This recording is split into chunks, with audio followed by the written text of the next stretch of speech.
You are now listening to Out of the Blank. Ho,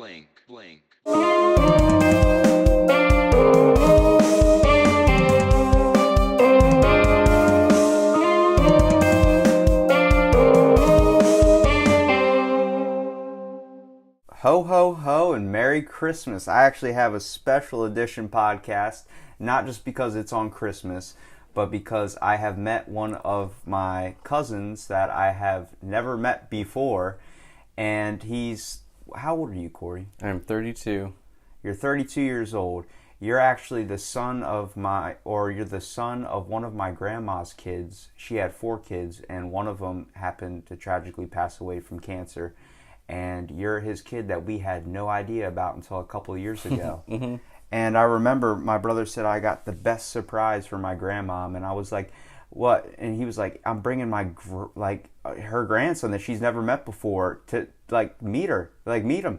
And I was like, "Oh, Oliver." I was thinking it was talking about my brother's kid, and no, my mom told me no, it's Cory. I'm like, that's amazing. So now I get to meet you, man. So it's Cory Armbrecht. Yep, it's Cory Armbrecht, Cory Jonathan Armbrecht. And yeah, I'm 32, and that story goes both ways. Like, I didn't know about, that side of my family, my father's side of my biological family, for a long time. I don't think even my grandma knew about me until I was in my 20s, I think. Yeah. So that's interesting. I mean, that all just comes down to,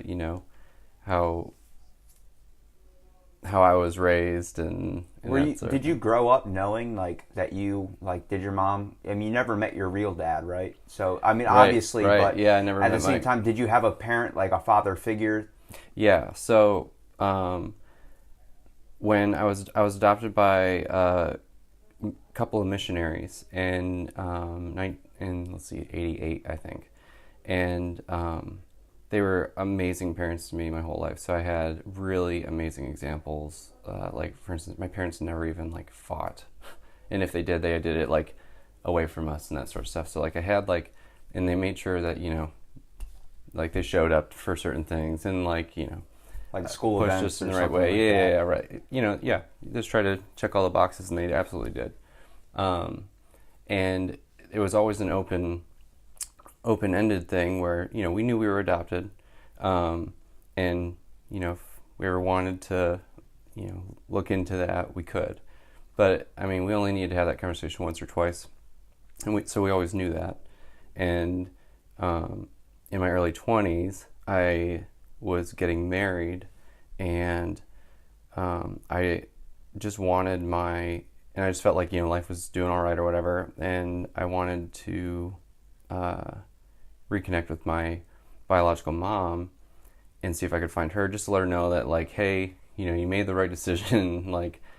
I had a great upbringing. My parents that care about me and love me and have supported me in this sort of stuff, and I'm not in a ditch somewhere. I'm not Was there ever a time in your life, growing up, where you wondered? Because if you said, what age did you find out you were adopted? You knew that everyone you were with was adopted. You have other siblings too. Well, technically, I was adopted at a later age. It was 2.5. So I do have very vague memories of the whole thing happening. But sorry, original question was just that you grew up with other siblings that were. You guys all knew you were adopted, though. But what age did you find that out? I think we always knew. For me, just so I don't look like either of my parents. There's certain No. I was adopted at 2.5, so yeah. I at least had some cognitive ability of what's going on in life.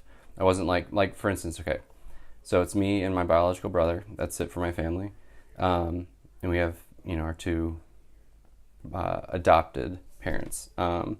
So with my brother, he was adopted when he was a baby, probably I think right after he was born. For me, I wasn't adopted until 2.5. So for him, our parents have always been our parents anyway. And for me, anyway, I was so young. My parents are my parents anyway. It doesn't matter if they're blood or not. I mean, they are my blood now. Me and my brother are half siblings, but his side of the family, which you come from, I'd think of you just as if you were blood related to Right, me. yeah, It's sorry. not. It's not my. Yeah, fist bump me right there. But it's not my extent of blood being family. I have close friends that That are family. yeah, I have Totally. I have basically I call a second mom. Like she Yeah. treats me. She got me Christmas gifts. She got me the best gift possible. $50 to Harris Teeter, man. Those grocery shopping days are gonna come in handy, especially when you become an adult and you realize you got to buy toilet paper and all this stuff. I Yeah. mean, Christmas, literally, that's all I was asking for. Can I get shaving cream and all this type of stuff? Yeah, all it the wasn't any- necessities that my parents used to buy me, and now I have to buy for myself. Yeah, I Yeah. mean, it helps, and they don't realize. Like you realize as a little kid, you see everyone open up those presents, and you're like, especially Like, I better not get shirts for Christmas. yeah, I want video games. And then you're older. Like when you guys pulled up, and my grandma had this giant box for me. I was like, oh, I hope there's toilet paper or shampoo or something like in there. all of that, It was yeah. all of that. She calls it a care package. That's Yeah, what I yeah. love. And then our favorite little treat, she makes the little pretzels that are rolled in M&Ms and caramel so and all good. that. You better freeze them. I'm telling you, man. I stuck them right in the freezer a minute ago. That's where I got them. I know it's crazy that I'm making you a podcast after like 3 cups of coffee, and at the same time we just had shrimp and crab cakes. But I'm just so interested, man. Like, I want to get back on the subject of like, I know like, you didn't ever feel like kind of mistreated by your parents? I'm not saying that your parents were like just terrible. I'm just saying your parents, you never felt like they treated you as if they were one of your own, and that's a strong. Yeah, honestly, like I would almost say it was even more than maybe a normal parent, and that's a strange way to put it, but like at least they It's probably proved that yeah. effort. And like, you know, when you go to adopt a kid, it's not an easy process, and it's not cheap either. And my parents being in Christian ministry, like they're not making money. So it's like, that's not the point of their life. But so it was very, it's a big hurdle to get a kid. And like, these are the adopted parents are parents who, typically can't have a kid, or, they're just choosing to help another child that needs a family. And I feel like that's such a deep thing to respect, to say like, wow, you're going through all this just to like dump hundreds of thousands of dollars and hours, hundreds of thousands of hours of your time into a person. And there's a positive and negative way you can take that. You can take that as like let's say if a guy's in a relationship or a girl's in a relationship and one of them only wants the kid, like wants to adopt. The other one's just doing it because it's going to make the other one happy. Yep. Through life, I mean, that parent could be subjective to the kid more like, why would I put money into someone else's kid? It's not my flesh and blood. And if they have a flesh and blood that's theirs, they end up spending more money on that. You see that in common movies sometimes. There's the kid that feels out of place when he's in a family that's like adopted or something, and the rest are their kids and he's out of place. But you didn't feel that, and I think that's a good way your parents took how they treated you, as you and your brother, as if you were their own. Well, if you think about it, and this is something that you just made me think about, which is really cool, and I like it, is even though we aren't blood per se, and how I just said, well, we are blood, like in that sense, like it, it's family's like it's thicker than blood almost, and in that sense, it got me thinking about, okay, in the future I want to get into bioengineering, so this is why my brain went this way, but like. You know how old couples who have been together for like 30, 40 years or whatever, they start to kind of look like each other a little bit as they get older? Well, just based upon that, like technically we are becoming blood, like on a strange level, because we're sharing all these chemical interactions. We're passing these things between each other, like whether it's pheromones or just being around each other all the time and slowly starting to look like one another and that sort of thing. Well, your body produces new cells every month, and it's based on the food you eat. Mm-hmm. So you got to think, if your body's making new cells, not just the food you eat. Yeah. Well, yeah. Out of everything, if you drink something, anything that goes into your body, it gets processed into new, like it turns into skin and basically turns into you. That's why they say eat what you like. You are what you eat, or you are what you eat. You literally are. It's your body cells. But at the same time, what you're saying I didn't know you were into bioengineering as well. But that's what fascinates me, is how far our human bodies have developed. Just somebody could have the effects we get with our brains, the chemicals that can be released, the hormones, all these different types of things that people experience on an everyday basis is a lot of what focuses in on just how kind somebody can be also in the world. Somebody's pent up rage and anger, it might not be from something that happened that you did. It could be something that somebody, I know I'm taking this a completely weird way. No, you're not. My brain's taking it like... Keep going. If somebody is angered about something, let's say if I'm driving and someone pisses me off, if I bring that home, especially if I have an adopted kid, and I start projecting my anger out into the world or projecting it out, just slamming stuff around, the kid might feel subjected that I pissed him off or that he pissed me off, and then he would feel just kind of discredited. And I think that's a lot, really what is really difficult about being a parent is not putting your anger out on somebody else. For sure. Especially your kids. Yeah. And like I said, this is what made my brain link to what you were saying was the fact that when you're developing, especially as a young kid, you're basically growing up and learning from your parents. And especially when knowing in your mind that your parents aren't really like, they might treat you like, you know, your blood and family, but knowing deep down that you're not like blood, that might not come into your mind at some point. But there's also a point like they really care about me. They really notice it. And it's I think that's beautiful. And especially a parent there's like no question whatsoever. It's like that's something that's like, I get what you're saying about developing traits. Like, I mean, me and my brother never looked alike at all. And then as we got older, our faces like kind of... You guys definitely have similarities for sure. Yeah, see, back in the day, no one knew. But now when they look at me and him, see a picture side by side, they look so much like our mom. Like, I was always told I looked like my dad. But then I was around my dad for like all the time when I was little, constantly. And then once I started kind of branching off and getting like closer to my mom and, you know, I mean, me and my mom were still close. It's just... when I started hanging around her more, I was picking up more traits. And I think that's when it comes with children, what you were saying about developing traits.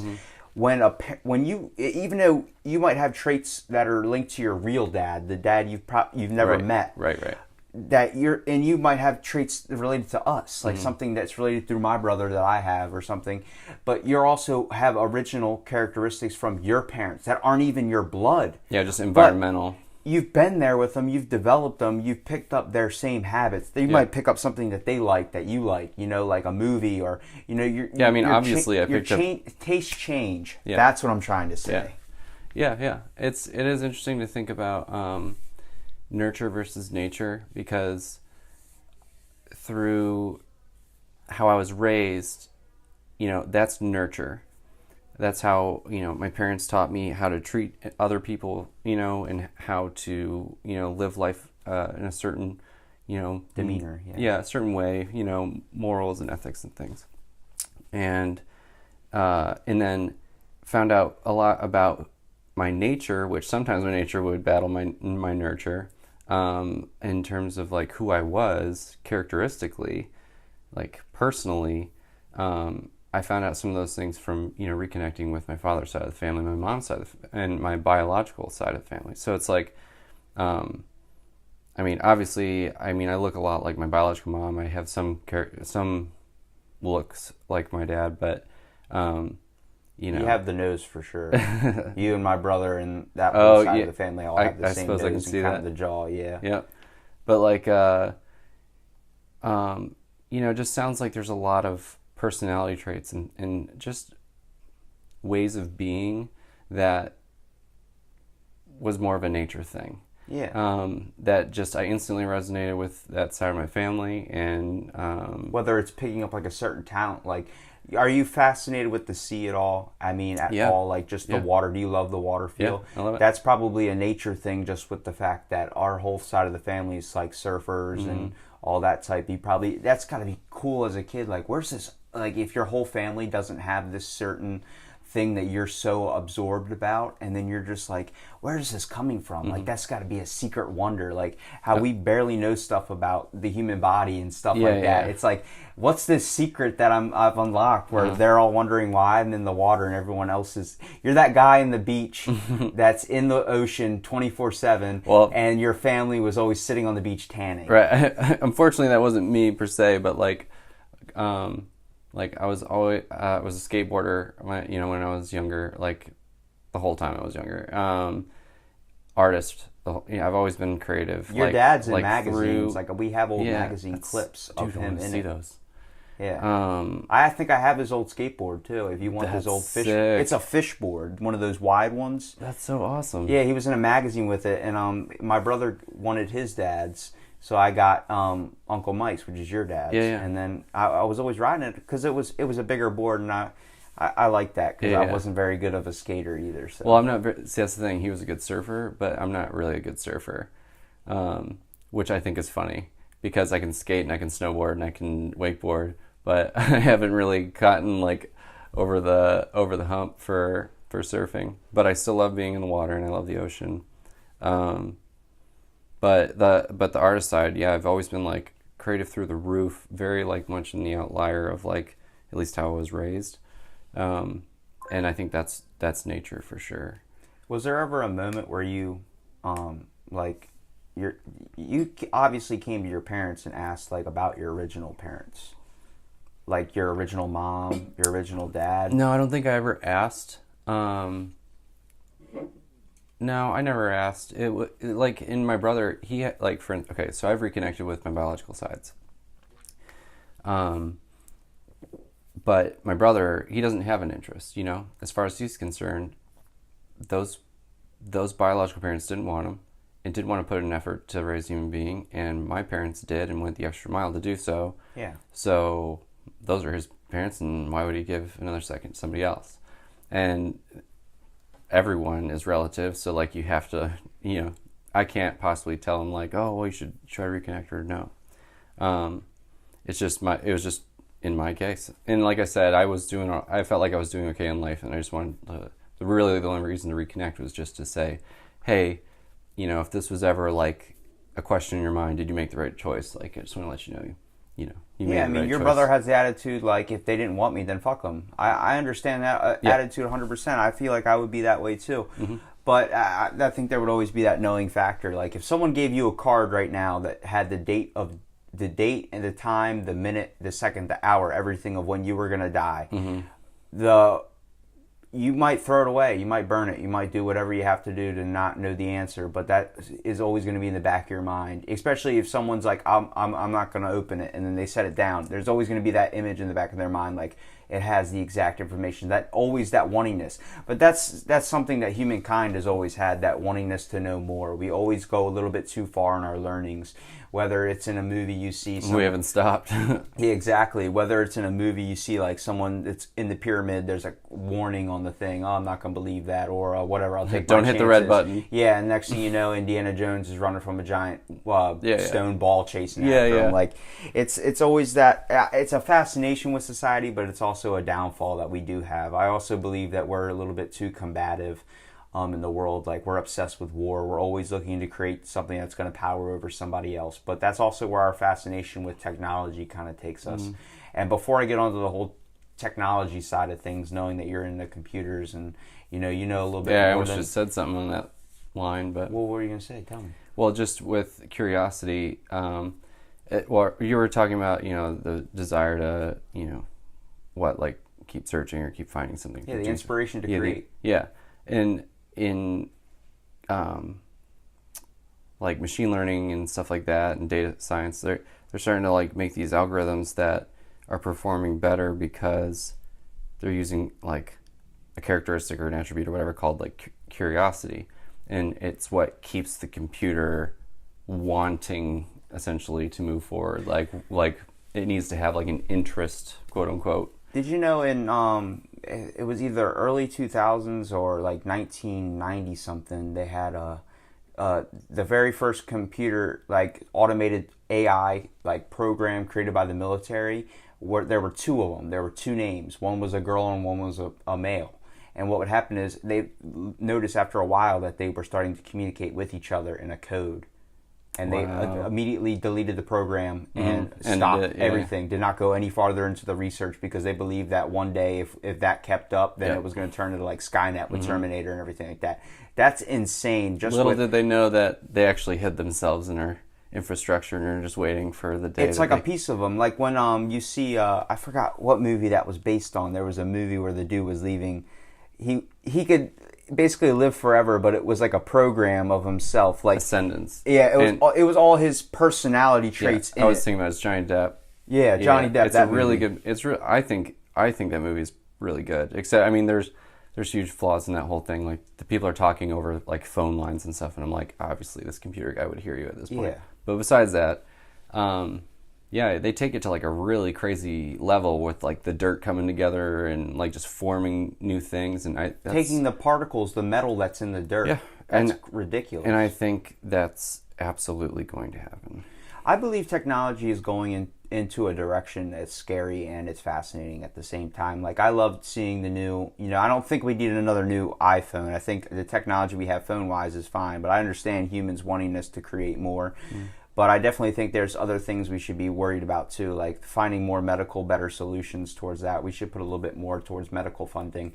What I want to ask you is, being someone that was adopted, like, you hear about genetic testing with parents that, like, they have doctors now that can put a certain gene into your body at a certain age, or like when just in pregnancy, like in the first 9 months. If you have a defect, and if you have a defect, they can eliminate that. That's a good thing, especially when revolutionary. Like, we talk about Skynet, where robots are controlling the universe, and like everyone's freaking out that one day society's going to be run by robots and all this stuff.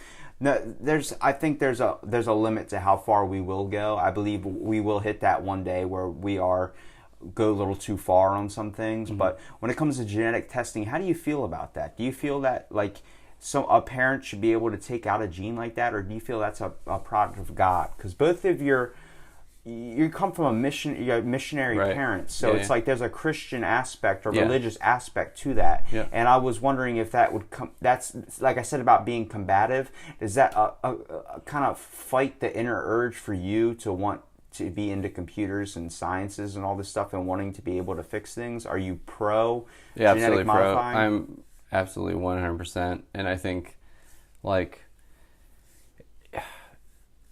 everything should be done, like, all those scientific advancements should be done as fast as possible. And I understand that can come with like a recklessness, but like at the same time, you have to understand that somebody else is going to do it if you don't. So if you don't come up with some new innovation, then somebody else will. And like with these modification things, like,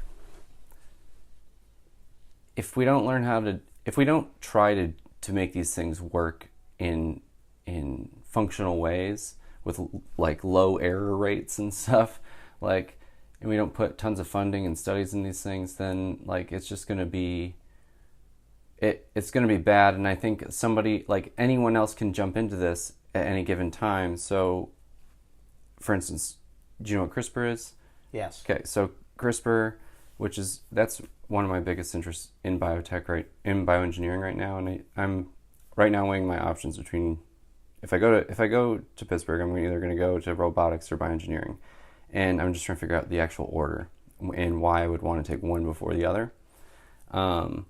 But in my mind, I'm going to do some sort of like roboticized laboratory to do like bioengineering experiments. So like, it's just I would have automated structures to help me do it in a much faster, more efficient way and whatever.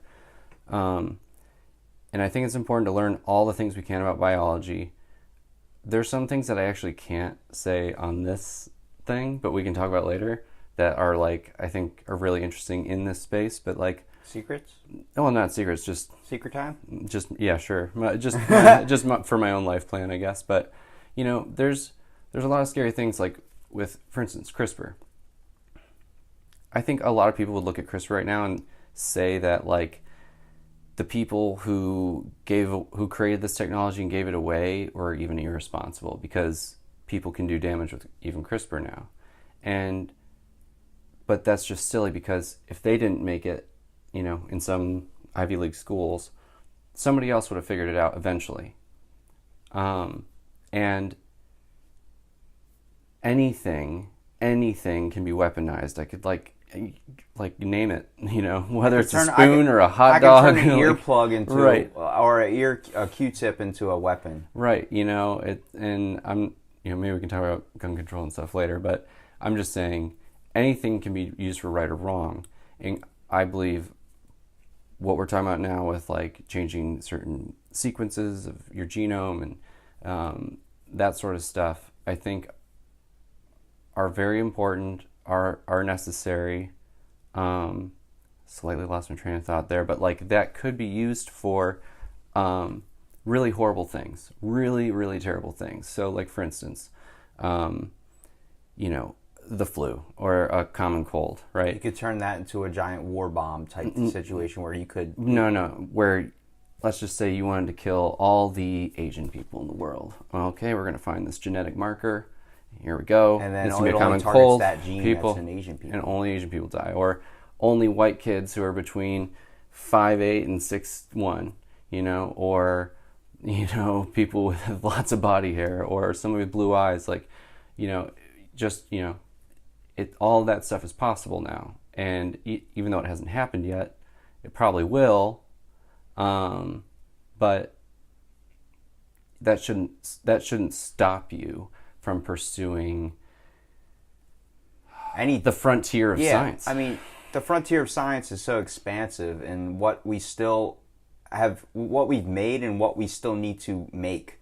There's probably things that we're not even going to, that we can't even grasp, think about, that can be released a week from now, 2 weeks from now, a month from now, a year from now. Stuff that we're like, when did we ever go without this? I'm from the age of technology, basically. I'm a millennial almost. Like, I'm only a couple of years in the 90s, but I'm right before that's still cell a millennial. phones. Yeah, so it's like, at the same time, I don't know a world where I couldn't use my phone. Yep. I know a world where we didn't have MP3 players and stuff like that, where I had to carry the CD tray and the thing. Yeah. But there's also, if you ask somebody older than me, they don't remember having that as a kid. They didn't remember having that necessity. Right. There's kids you meet now that grew up, like when we went to the Christmas Eve party last night, there were all those kids playing Xbox. Yeah. They don't know a world without video games. Yeah, but we're like the old people being like, what's Fortnite? You know what I mean? What's Fortnite? Like, it's a giant, massive thing now. It's like, I never played it. We had what, like Pokemon or something like that? We had skateboards. We had too. Yu-Gi-Oh! I mean, we had the old TV shows where you see now they're starting to remake those old shows. But I also think that's a good thing with technology too. Where we are expansive and there are new creations, there's also being old stuff that's being redone and re-brought back. I believe there's a bunch of older things that should be brought back. I miss the classic muscle car. I wasn't around the time period to observe that. But like you said about growing up and being around your conservative, your parents, but at the same time growing up in, they may not be related to you, but you picked up their characteristics. Yeah. I was always, basically raised by my grandparents as well. I mean, I had my parents and everything, but they had to work all the time, just with the economy on how it is. But always sent up to my grandparents' house, I picked up characteristics from my grandfather, who's not my blood. Like, I have similarities with him, where it comes from, like, I love a classic muscle car, and that's because me and him...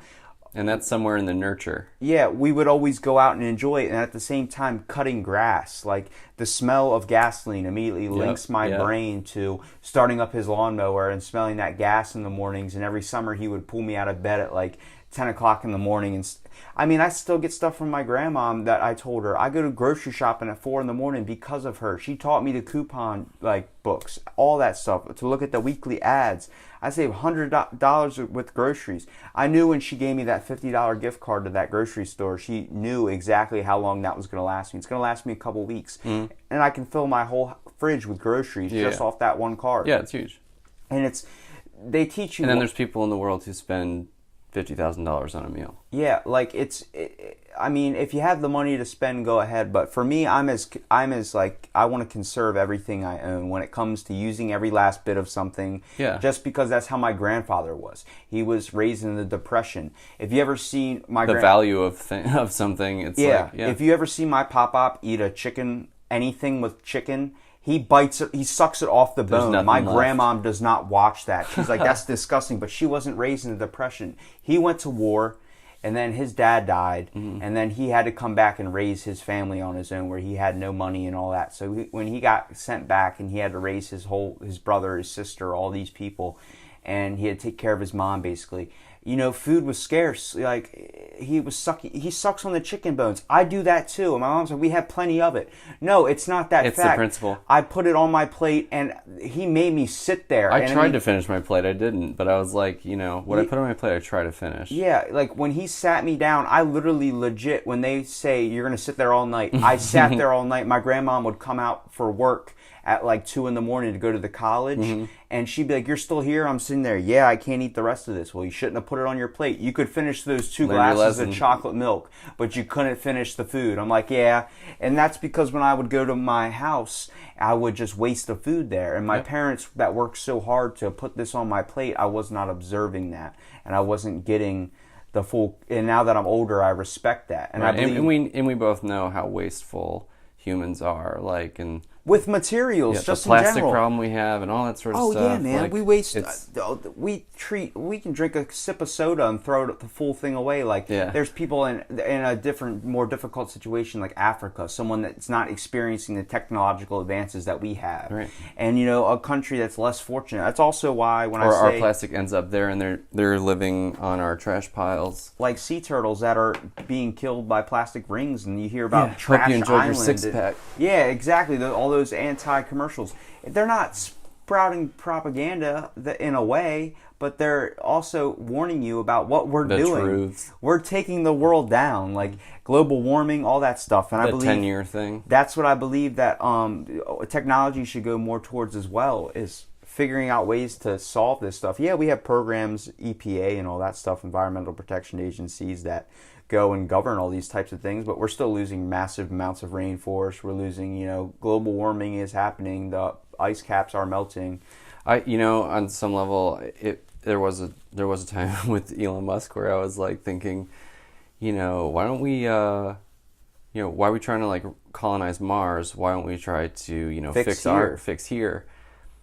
And now I'm a little bit more, what's the word? It's not realist. It's not pessimist. I'm not sure, but it's just You're awoke. Yeah, maybe. I'm just of a different opinion now, where I'm kind of like, there are so many people in this world. There's so many. I mean, we're at what, almost 8 billion or something? I'm pretty sure if you're in... And most of those people are ignorant AF, and it's just like... You can say as fuck. No, I know. And I'll save it for a good one, I'm sure. I'm just saying, like, you can't...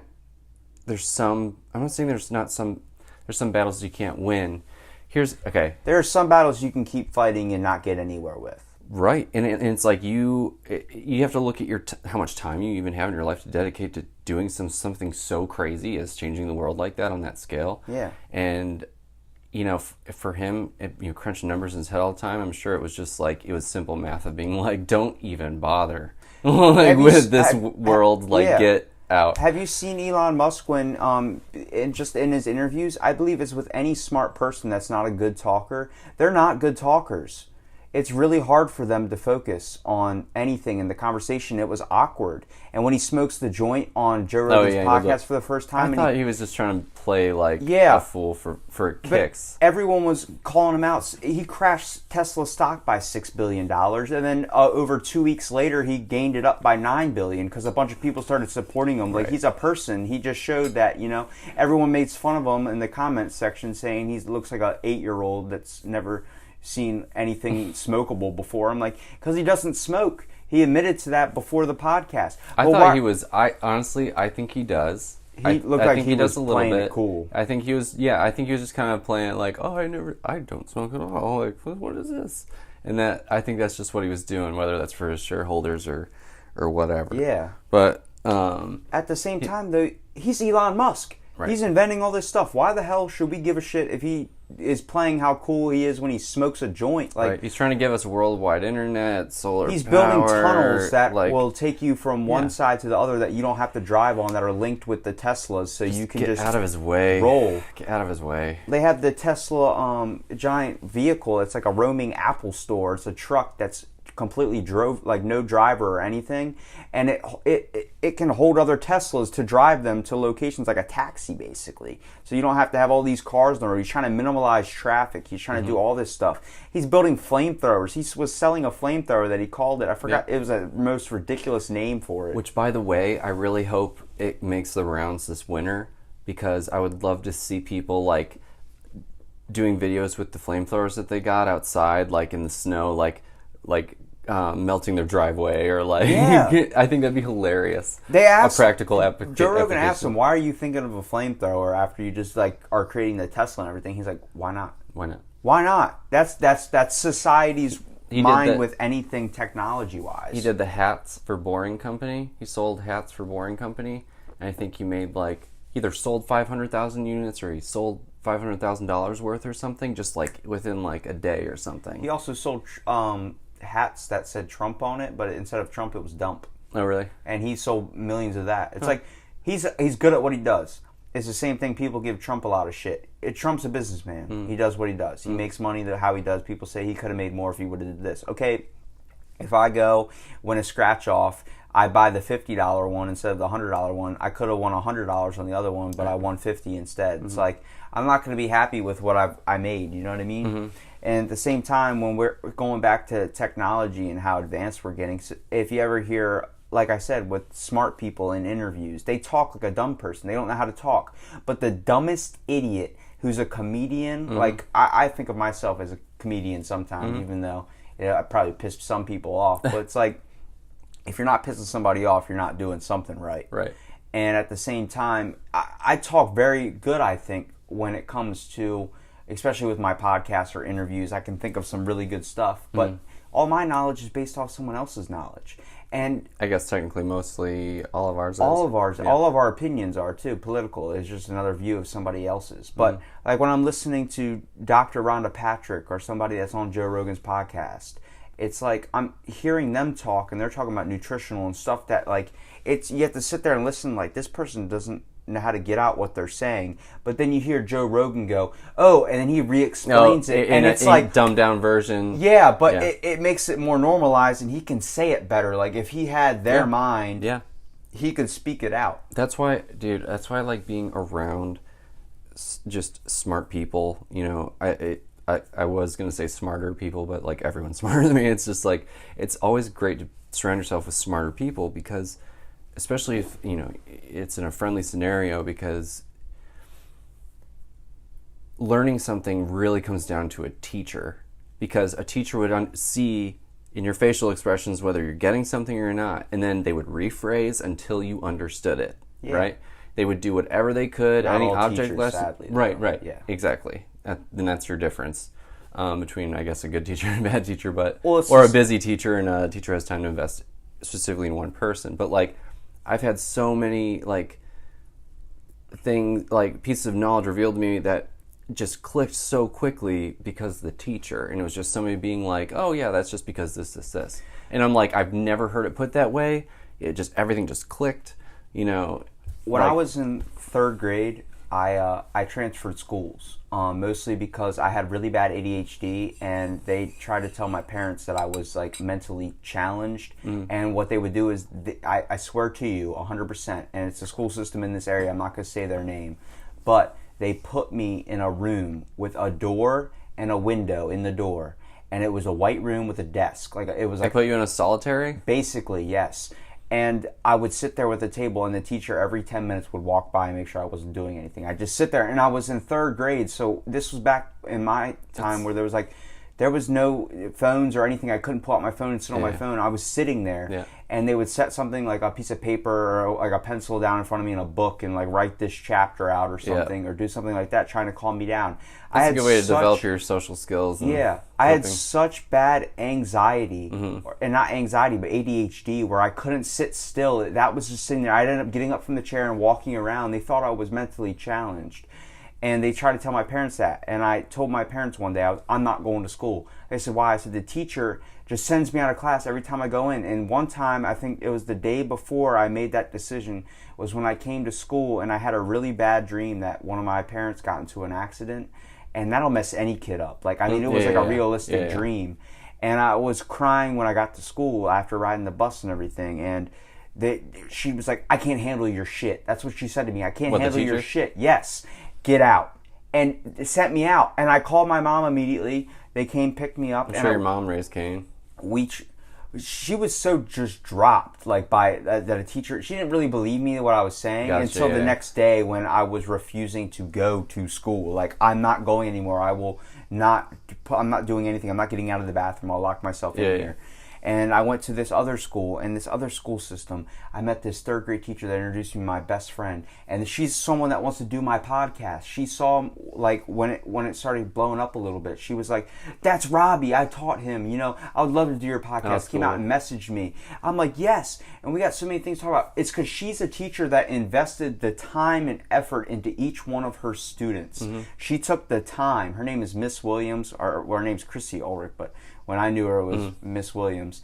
She took the time in every emotional aspect. She saw me being a shy little kid coming into this class, introduced me in front of the whole class like most teachers do. And when she went even a step farther, this is a kid, his name was Matt at the time. He's someone that makes my intros for these podcasts that I do, that intro beat. He introduced me to him, who was this kid that was dressed in all black, dressed, silent, didn't really talk to anybody. And I clicked with them. We skated around town of Berlin, just skating around town, going to the DVD rental store, playing pinball on the machine down there, getting a bag of hot fries or cheese fries, getting one of those, just chilling. Getting one of the Arizona teas for 99 cents, and sitting out on the curb in the middle of the town by Berlin. My mom worked at the hotel in the middle of the town, so we would just skate over there. Like, it was exciting stuff like that. And she opened up my life to this person that I knew I would hang out with every single day for Christmas, all that stuff. I would come over, and his dad was my dad, his mom was my mom. And as we got older, we lost touch and everything, and I developed new relationships, like it happened.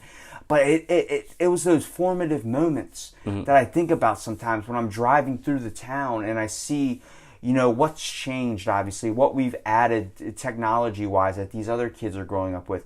I never see a kid on their skateboard anymore.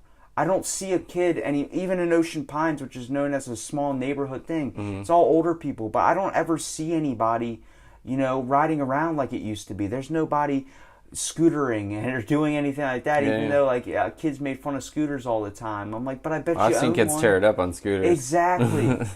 And there's this one neighborhood out in Bishopville, and I swear I started to realize, like, there's a man and his wife that are walking. She's pregnant and she's walking a dog, and they're like, everyone's how you know your neighbor, walking arm by arm. It felt like I was in a weird movie, and I was like, where did this go? Has technology become so advanced? I know now every day, what's the first thing you see when you're out in public? There's a kid or somebody on their phone. Nobody's in the real world. They're not in the moment anymore. I leave my phone in the car, or I leave my phone on silent, or I don't ever try and walk around and use my phone. You don't know how many times in the store. I mean, like I said, there's good parts about technology and there's bad parts. I bet we won't be able to do that for much longer. Why do you believe that? I think it's just the need for technology is going to be like pushed onto us.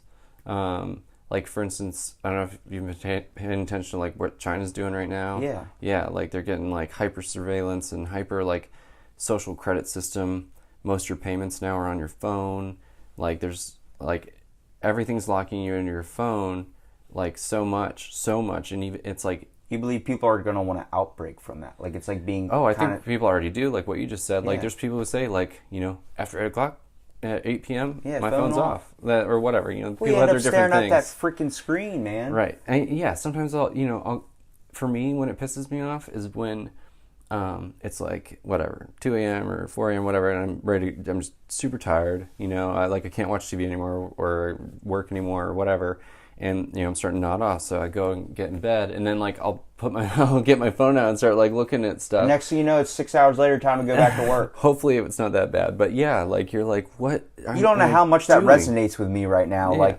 I'm at 2 a.m., and I have $230 worth of shit in my Amazon shopping cart. Yeah. Thank God that you don't actually purchase. My buddy gave me the best advice. Keep your bank card off your Amazon account and put it in your car, in your wallet. if I get $230 and I decide buying something on Amazon in the middle of the night and I go to check out and it says enter your card information, I'm not walking outside in 30-degree weather in fucking sweatpants or doing anything like that, getting dressed to get my car keys just to grab my wallet and get the bank card. Because next thing I know, the next day or that morning, I'm like, what the hell was I looking at? Why was I looking at a bidet for my toilet? Well, you should idea. bidet all the way. Yeah. Bidets all the way. Every person in the world needs a bidet. Save money on toilet paper. Huh? Save money on toilet paper. Toilet paper, lotas, like all those things. It eliminates the shower. Right, that too. You know. See, I think of stuff. Let's just be a little bit more cleaner. Now you talk about technical advancements. That is one that has changed society. China has those bleaching in their restrooms. Yeah, asshole bleaching. No. Is it white enough for you? Who gets their asshole bleached? Everyone in LA. Oh my God. So like, shoot, where were we just going with that? You were saying the need for breaking out of having your wallet. Yeah. But having your wallet in your car, I was like thinking, oh, you can only do that here because like you're not gonna ever leave anything in any car in a city environment. That's cultural too. Yeah, like, that's wherever you grow up from. You grow up from like Pittsburgh type area, right? I'm saying like you're from all over. Yeah. You wouldn't do that. I'll just list a couple. You definitely not do it in LA, New York, Orlando, Chicago. Yeah, you wouldn't want to leave any prized possessions in your car ever. It's just playing with fate. It's playing with fire. That's the same advice if you go to like New York or something. It's you don't want to carry. They say don't carry a lot of cash around you or something. It's the same thing. But that's also what's weird around here is when you start hearing about people getting break-ins and stuff. And they look to the new guy in town that's from Detroit or from somewhere, even though that might not be him. But at the same time, it's just from that area. We all see each other as different. Like we're all looking through the eyes a little bit different. That's why I believe people need to be disconnected more from their technology. And I get it. It's becoming so wrapped into our lives where people are starting to be like, I'm sick of this. I don't want this near me. It's suffocating me.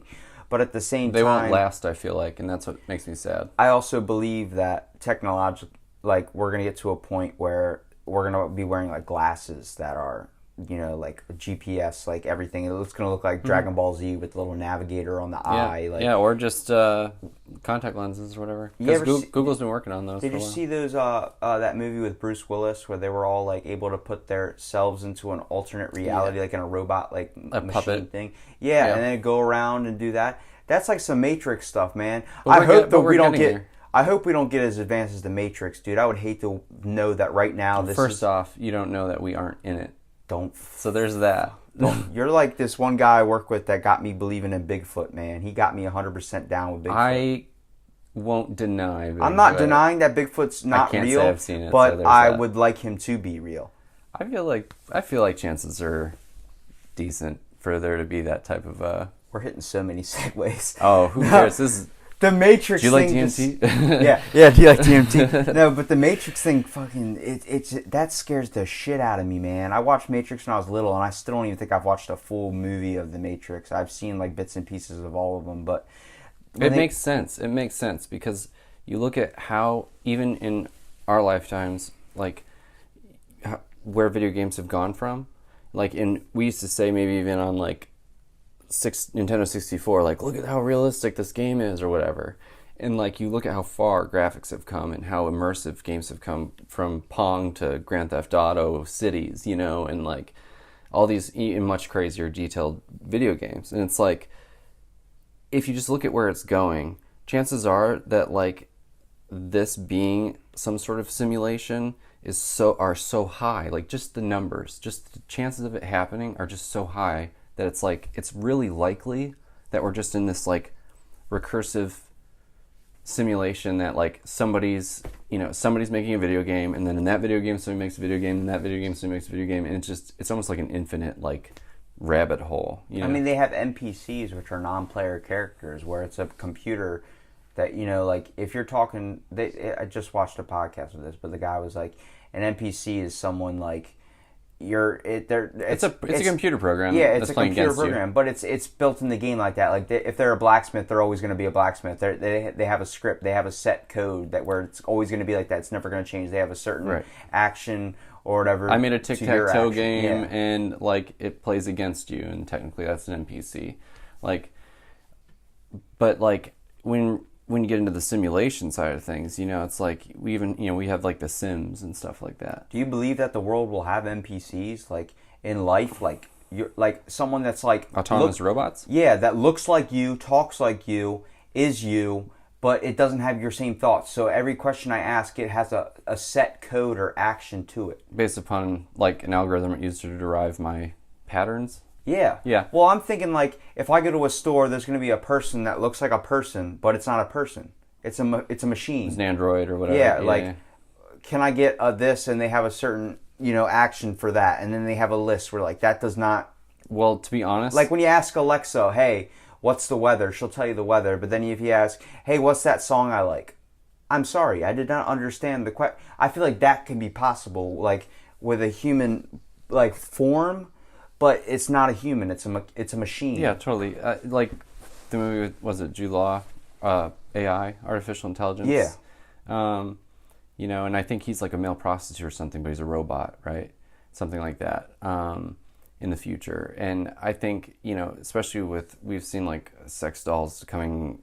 That movie Machinist, or not Machinist, Machina, or whatever, it's Machina? Ex Machina. Ex Machina, where the dude ends up falling in love with the robot. Right, yeah. And then you have Her, which is the one where the guy falls in love with the computer program or whatever. And it's like, those things are getting better and better by the day, and it's like at an exponential rate. The only things would be going even faster if people were able to relate all these new innovations that are coming out all the time. It's just like, okay, for instance, let's say you're working on your PhD at a university to get your doctorate in something. Yeah. And you do your thesis and you write a white paper, and people vet it and whatever. But in a lot of the times, those like these white papers are things that are on like the cutting edge of science, and they're either like discoveries or they're something like that. And those were happening, maybe like once every week or something, 50 years ago, whatever this is.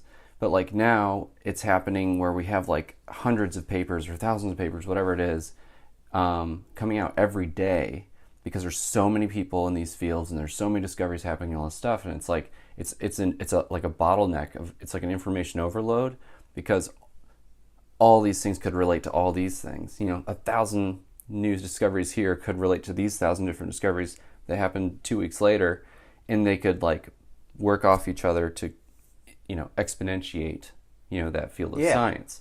But we're not at that point yet. We're at the point where we're just exploding with stuff and, relating bits and pieces, but not on this not at the scale that it needs to be, because you can only read so much anyway. You're not gonna. No one's gonna. Constantly through society, we're processing information multiple times, whether it's realistic, like physical, spiritual, whatever the hell, emotional type things. We're constantly our body's constantly like a machine. We're processing stuff. We're like the ticket. When you're counting your tickets at like Chuck E. Cheese or something, and it's going in the machine, we're just keep absorbing and taking in all this new information every single day. Both mentally and physically. Yeah, where you say you learn something new every single day, that's 100% fact. Mm-hmm. Whether it's something that you notice or something that just comes up later, or like something you feel, we're constantly taking in new senses. If I can feel this table that I'm tapping on, knowing this is a table, that's a sense. I'm taking that in. That's information.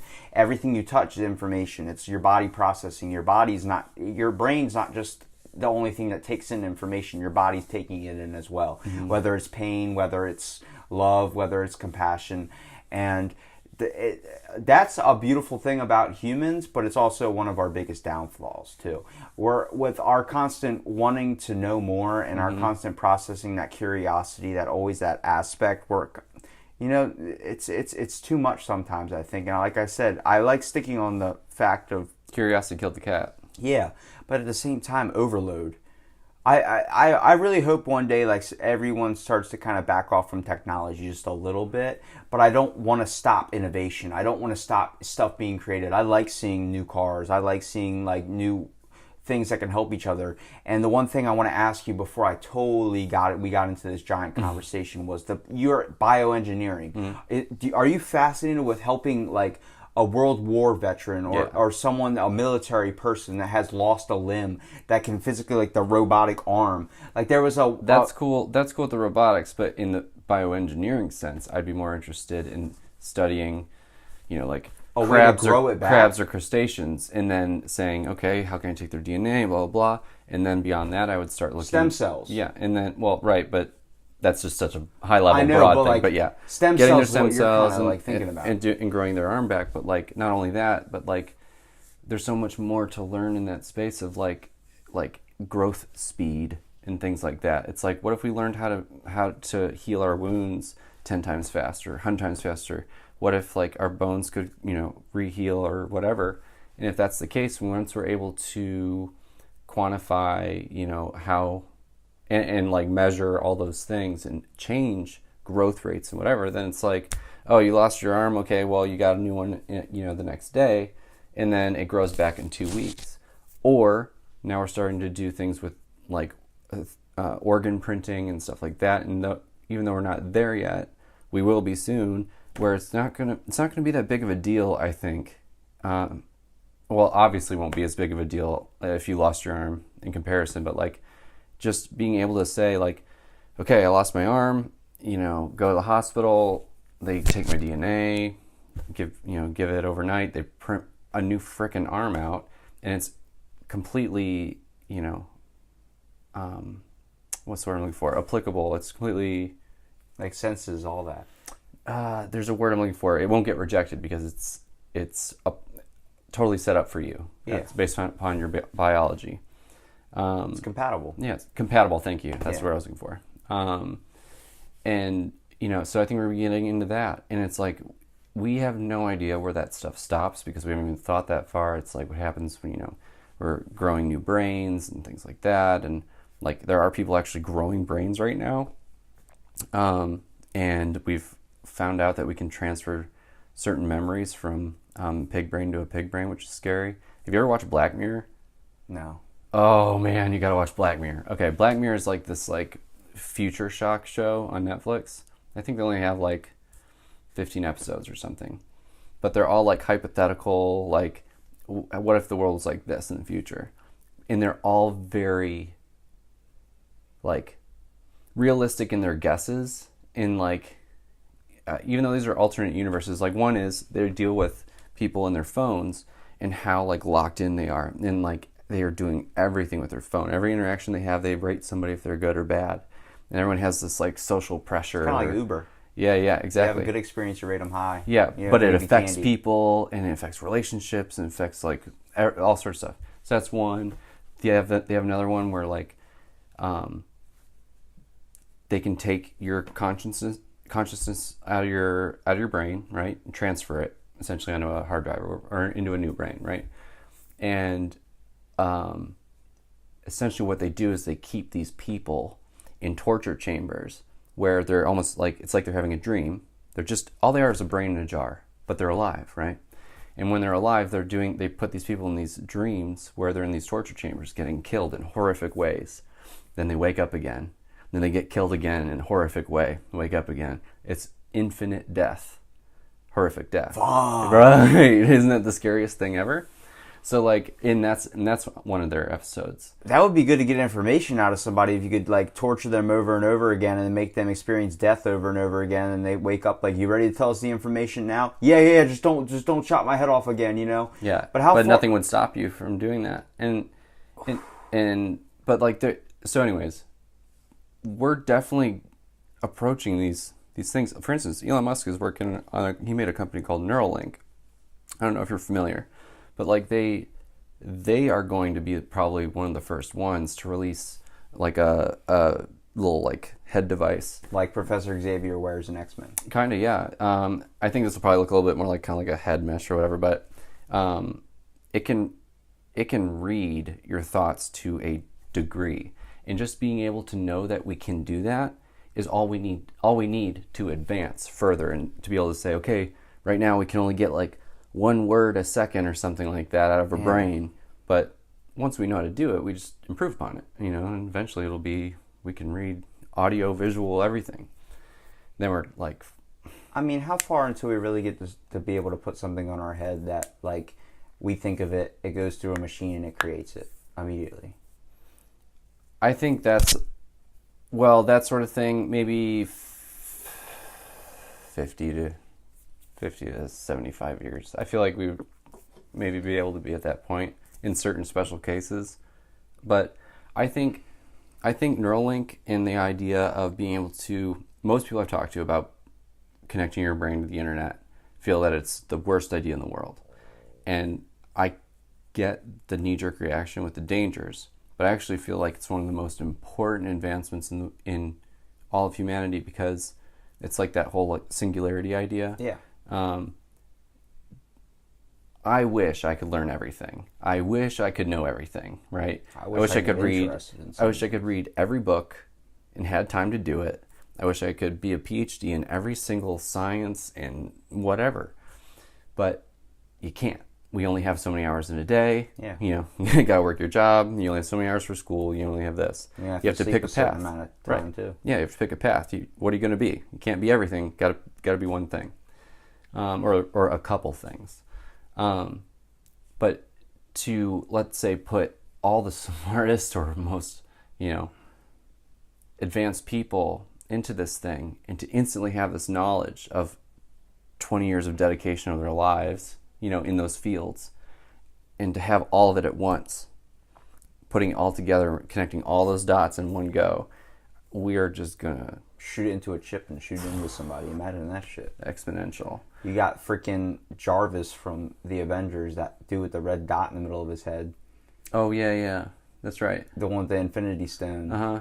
That dude, he's a AI intelligence. Mm-hmm. He was made from Ultron. But that's the same thing with the Ultron movie, where they put all this smarts into a CGI thing, trying to make the ultimate supercomputer, and it ended up forming its own body and turning it. It's how that will happen. I think every machine movie that we've had, where we put all our intelligence, all our efforts into creating this massively smart, technological being, has always gone up and gone against us, because they realize how stupid we are. That's why I think we need. I think it's more and more important to make ourselves indisposable to machines. Yeah. And for some reason, I feel like the Neuralink side of things, the connecting your brain to an internet connection and sharing between the world, I feel like that's a key part, because you're embedding yourself deeper into the system, and making it not necessarily a requirement. Yeah. You're not, humans won't be a requirement for robots eventually,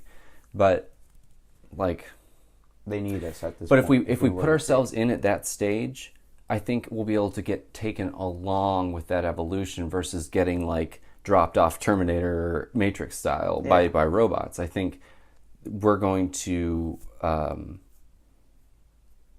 what's the word I'm looking for? Be honest though, if you're come together. There's a word, mesh. We're gonna become, biotechnical society, I think.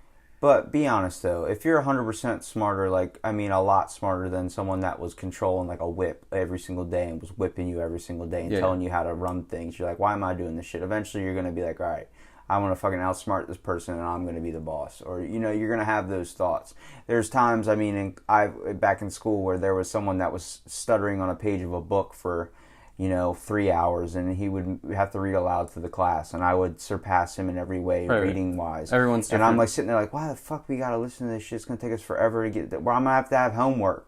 There's always those thoughts that are going to run through your head. You got to believe that if we make a machine super, super smart and it starts taking our bidding, after a while it's going to want to turn around and be like, why the fuck am I taking your shit all the day?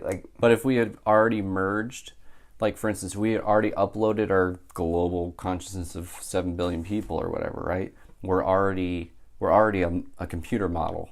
We're this multi-petabyte file, right, representing all our thoughts and knowledge. Then that's all we'll need, because then anytime I want to get mobile, I'll just create myself a robot body out of the cloud or something, because I'm a part of the cloud. Fuck the cloud, You know man. what I'm saying? Too much shit gets saved up there. It never gets put away, man. You mean it is always put away? Yeah, well, it never gets deleted. Yeah, it never gets deleted. Yeah. That scares the shit out of me because you see those Wi-Fi booster signal plugs that you can plug into like a wall outlet that boosts your Wi-Fi anywhere in the house where it's failing. Yeah. Imagine if your brain's connected to the internet and that thing, someone hacks through that, and while you're sleeping, they can get you to do shit like start cooking, worried. That scares the hell out of me, man. But we're if your really brain's close. Connected to Wi-Fi, what's stopping some super ass smart what's prevent from changing all our memories? Like we could have a government do something. They can make you go to the store and kill somebody, and then you wouldn't even remember it. They just made you do a crime, drop some money somewhere, and then totally erase that from your brain. But you're caught on camera spending the next 15 years. But there's a lot of. I mean, that goes deep. That goes really deep, and it makes me wonder why we haven't had some sort of crazy disaster in that sense, because we've had studies that show mind control, brain control, all that sort of stuff. And then we have the stuff that we're curious about, conspiracy theory style like Haarp and that sort of stuff. Bigfoot. Yeah, and Bigfoot. But like just being able to control people's actions is a crazy thing to think about. So anyways, we can read people's brainwaves, their thoughts to a degree again.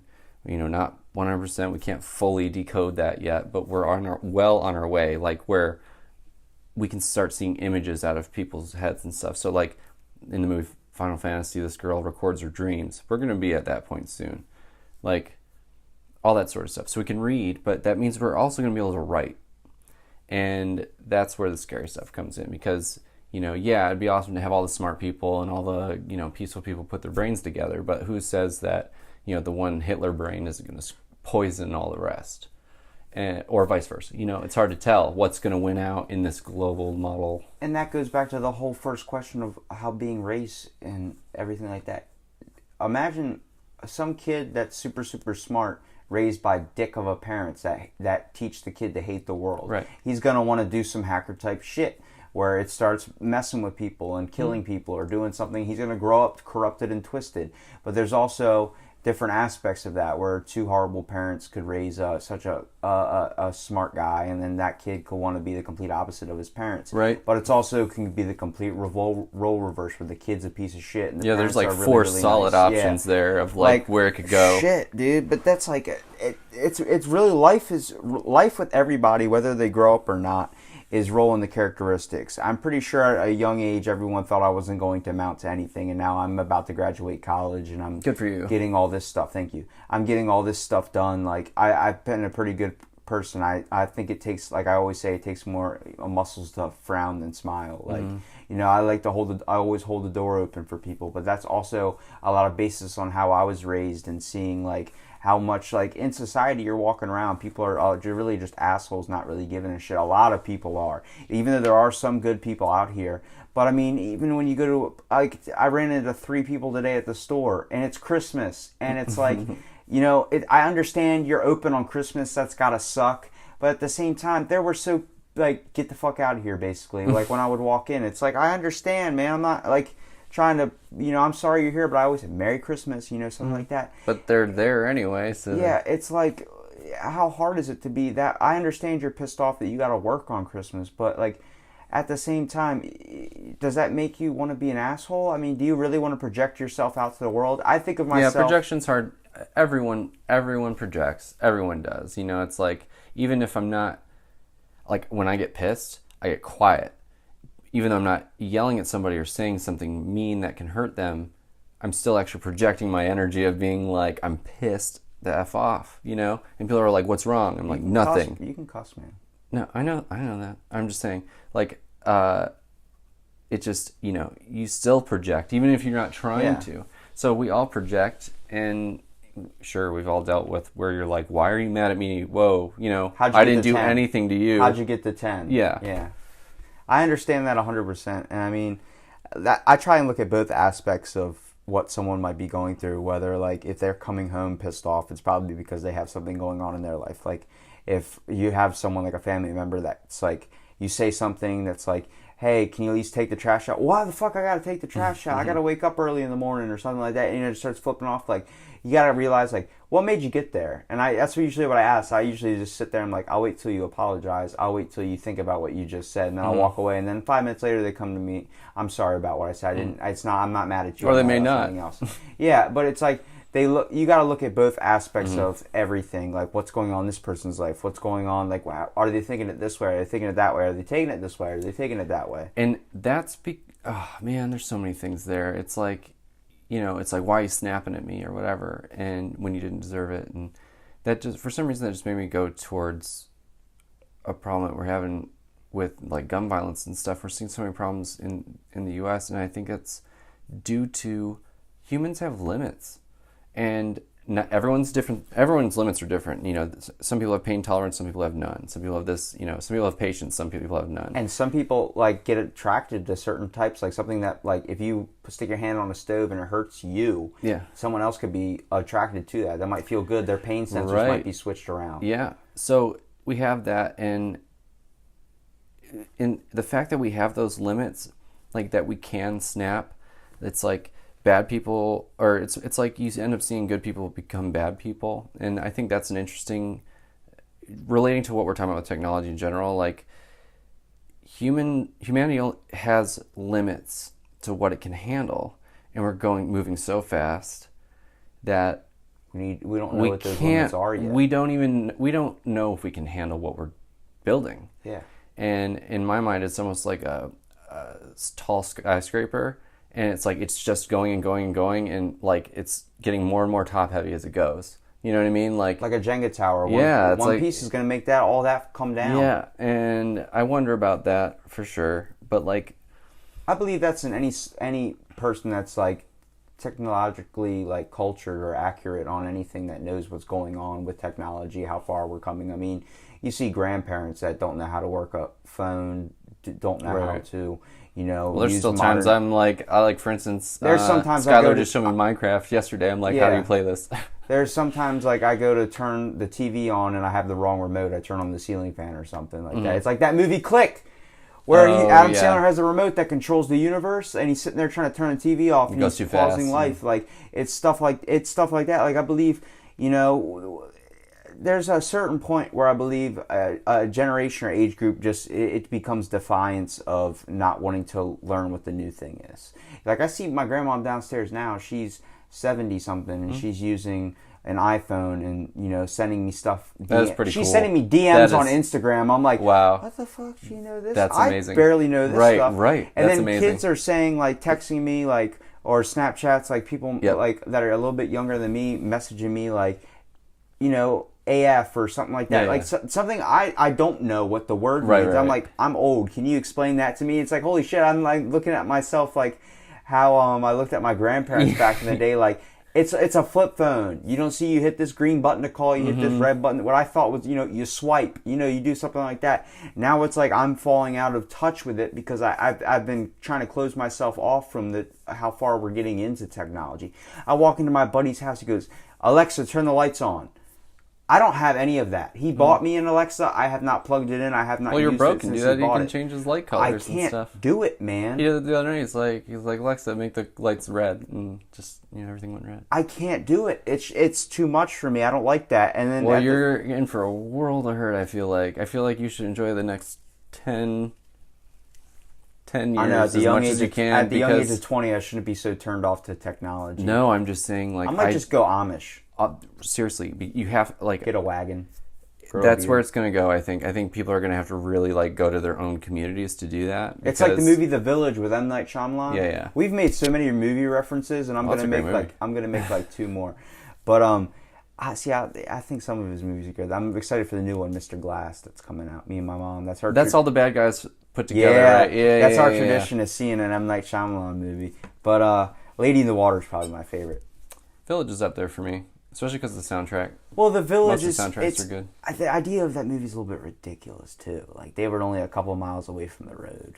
Mm-hmm. And the fact that no planes flew over, they had a restricted airspace above them. Like, but think about this. At one point, I was how humans are so curious, man. You got to think that Yes, someone a probably boy took would their have fucking ran. time out there. Yeah. When exploring. Yeah, I get that. But We at have the a same Christopher time, Columbus. think about it this way. This is the thing with like for me is a good example of like religion is you look at how people think, right? And religion has its own spectrum, in terms of conservative or liberal, and you have Christianity, you have Judaism, you have Buddhism, you have Islam, you have all these, and they all have different requirements. Even Amish, maybe not a requirement, but they have certain types of clothes and wear their hair a certain way, and hats and no electricity and all that stuff. And parts of Islam have the burqa and the hijab, and Sikhs have the turban. And, in certain parts of Christianity, they even have like head coverings or things like that. So, and they're all in their own ways of life. And typically they've been taught that, so it's a nurture thing. And because of that, and this is how parts of my life were growing up. I was just very ignorant, and naive, because I had blinders on my whole life. Yeah. Where I only thought a certain way because that's what I was taught to believe. So that is what I would believe, and then that's what I would output. My input was, this is heaven and hell and salvation things, and that's what my output was. And so this is what people who do wrong do, and this is what people who go to heaven do, and this is what you're making these judgment calls that are very, very relative, and all of that. Oh, that was all relating to the village. The village being when you are raised, humans are so malleable. We're so shapeable. It's absurd. We're like a ball of clay. We really are, and we can pass that on to children. And that's racism, that's religion, that's a few other things. And it's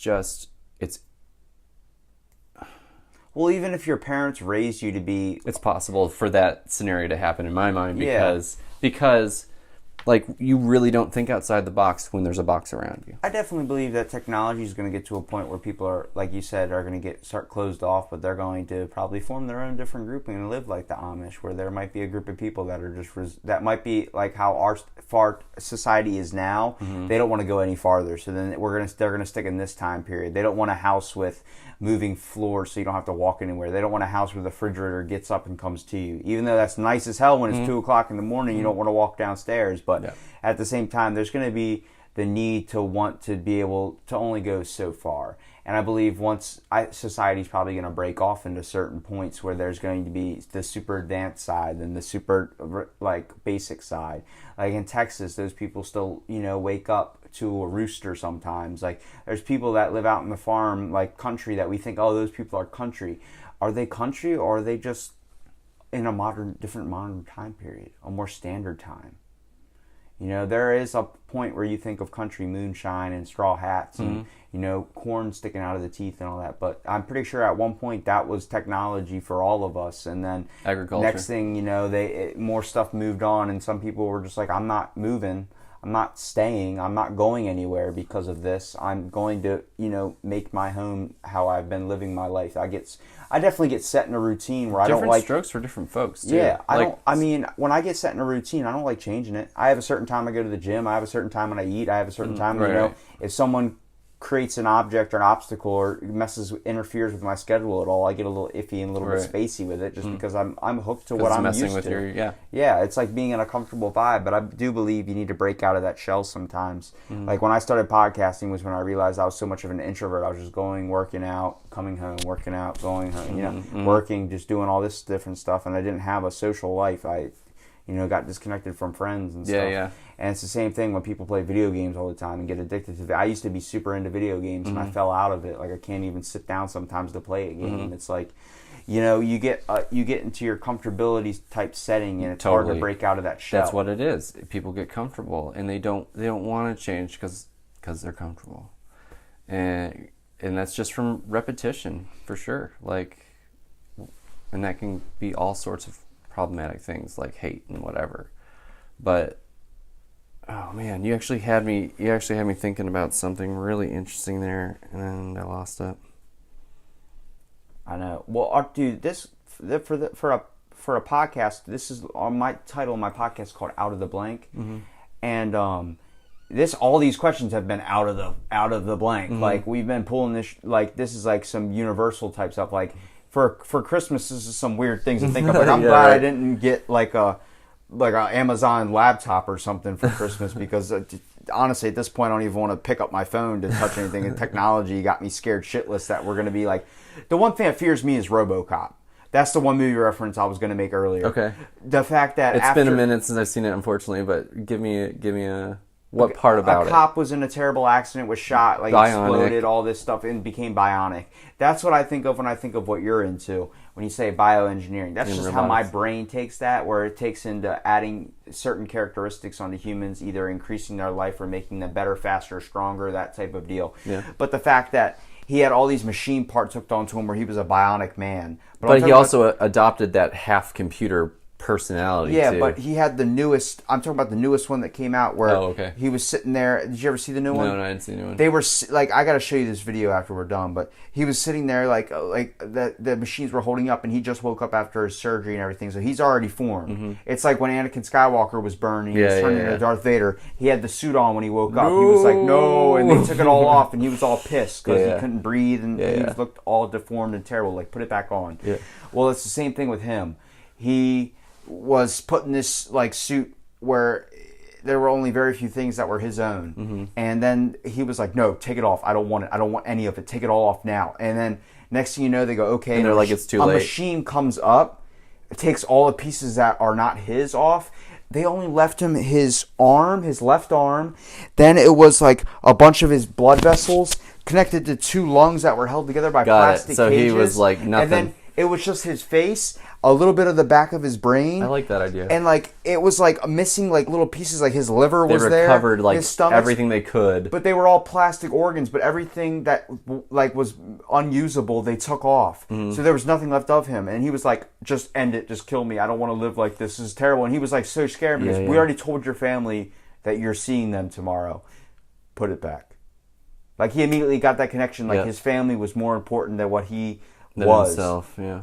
And even though they could control him, though, the government halfway through, he had the computer thing in his brain. Like he was able to shoot, aim, and do all, control. We need you to run this course. They were doing that for him, though. They weren't doing that because they needed him to do what they wanted him to do. No, they could literally turn in this program or enter this code, and then he was not himself. He walked past his son without even saying hi to his son. Gotcha. His son went to go give him a hug, and he just walked past. Was he like conscious, like he could see it happening, but he couldn't control it? He just woke up, was like, what just happened? Okay. And they were like, oh, you blacked out or something like that. He just gets totally taken over. Yeah, and then eventually someone hacked the system, like the bad guy hacked the system and got him to like aim at a gun at a bunch of people, and then they shut him down in time. But like he woke up, like, what happened? They're like, you had a malfunctioning error. And then he sees himself in the news pointing a gun at all these random civilians and firing off into the crowd and stuff. And he's like, I didn't really even remember fucking doing that. And they're like, yeah. And then he starts to realize like they're controlling him. So he goes to go through all this shit to try and take out the programming, terrorism, so he can have his brain back. Like they were controlling his mind. Wow. I believe that society is going to have things that are going to benefit us when it comes to brain implants, like when it comes to thinking difference. Yeah, deciding that we can just send this to you and now you have the whole knowledge of this book without even reading it. There's going to be people that are going to be subjected towards that just because. I'm going to be one of the first ones to jump into that, and that'll make me susceptible to the new dangers of that world. But it also it makes you susceptible to. That's how you use that word, right? Acceptable. It makes you accessible to all types of new information that you can learn without wasting all this different time. So it's worth the risk to me. If you're someone like Neil deGrasse Tyson, the guy that invented Cosmos, that knows all this stuff about the universe, and he's still fascinated to know more, if he can download a bunch of new information without spending hours and hours reading books and books and books, he's probably going to be one of those people that are going to want to download that stuff. But then can you imagine what they would do with that knowledge? See, for me, like, if I could read a book on how to fix my toilet when it breaks down, like a whole plumbing encyclopedia type thing, I would definitely do it. But what if you knew not only that, but you knew how to make porcelain, how to blacksmith, bro. How fluid dynamics works, how all this stuff works, and all of a sudden you're like, holy smokes, I have a even better innovating idea upon the idea of plumbing. Like, it's going to revolutionize everything that's ever happened. Like, we thought we had it figured out with toilets. No. You know, that sort of thing. That's what would happen. We don't know, like, we're all in our own little silos of information. Yeah, we might branch out into a couple topics or something. I might be a musician and a mathematician and a farmer, but I'm not going to be like 50 different things. And that's a lot. Being able to do that, all of a sudden to have like all those things at your fingertips, at your brain, your neuron tips, I guess, is like, that's just too good to pass up. Yeah. If you had to be a superhero, I know which one you would be. What? Who's that? I think you know. No, I don't. He's on Netflix. Mm-mm. I can't think of his name right now, but it's that magic guy. What, like David Blaine? The one that God, Netflix? what's his name? It's Andrew Copperfield, or not Copperfield. David Copperfield? Not David Copperfield, not the magician. The Doctor Strange. You ever seen that movie on Netflix? Oh, yeah. Where he gets the whole secrets of the universe, unraveling everything, and he's able to like fly, read books, and do all this stuff in super amount of time. Like unrealistic, he just knows everything.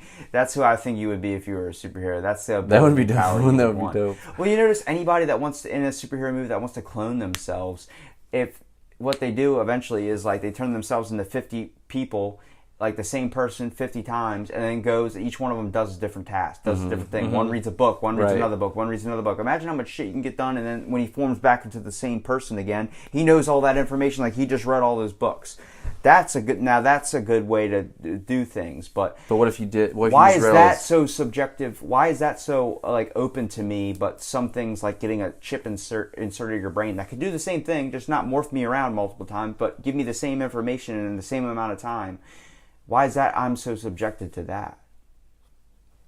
See, I believe about taking in all the world's information when it comes to... If I gave you... All right, I'm going to ask you a really good question here. Okay. If this was the Matrix and I had the blue pill, the red pill, but if I asked you if you wanted to...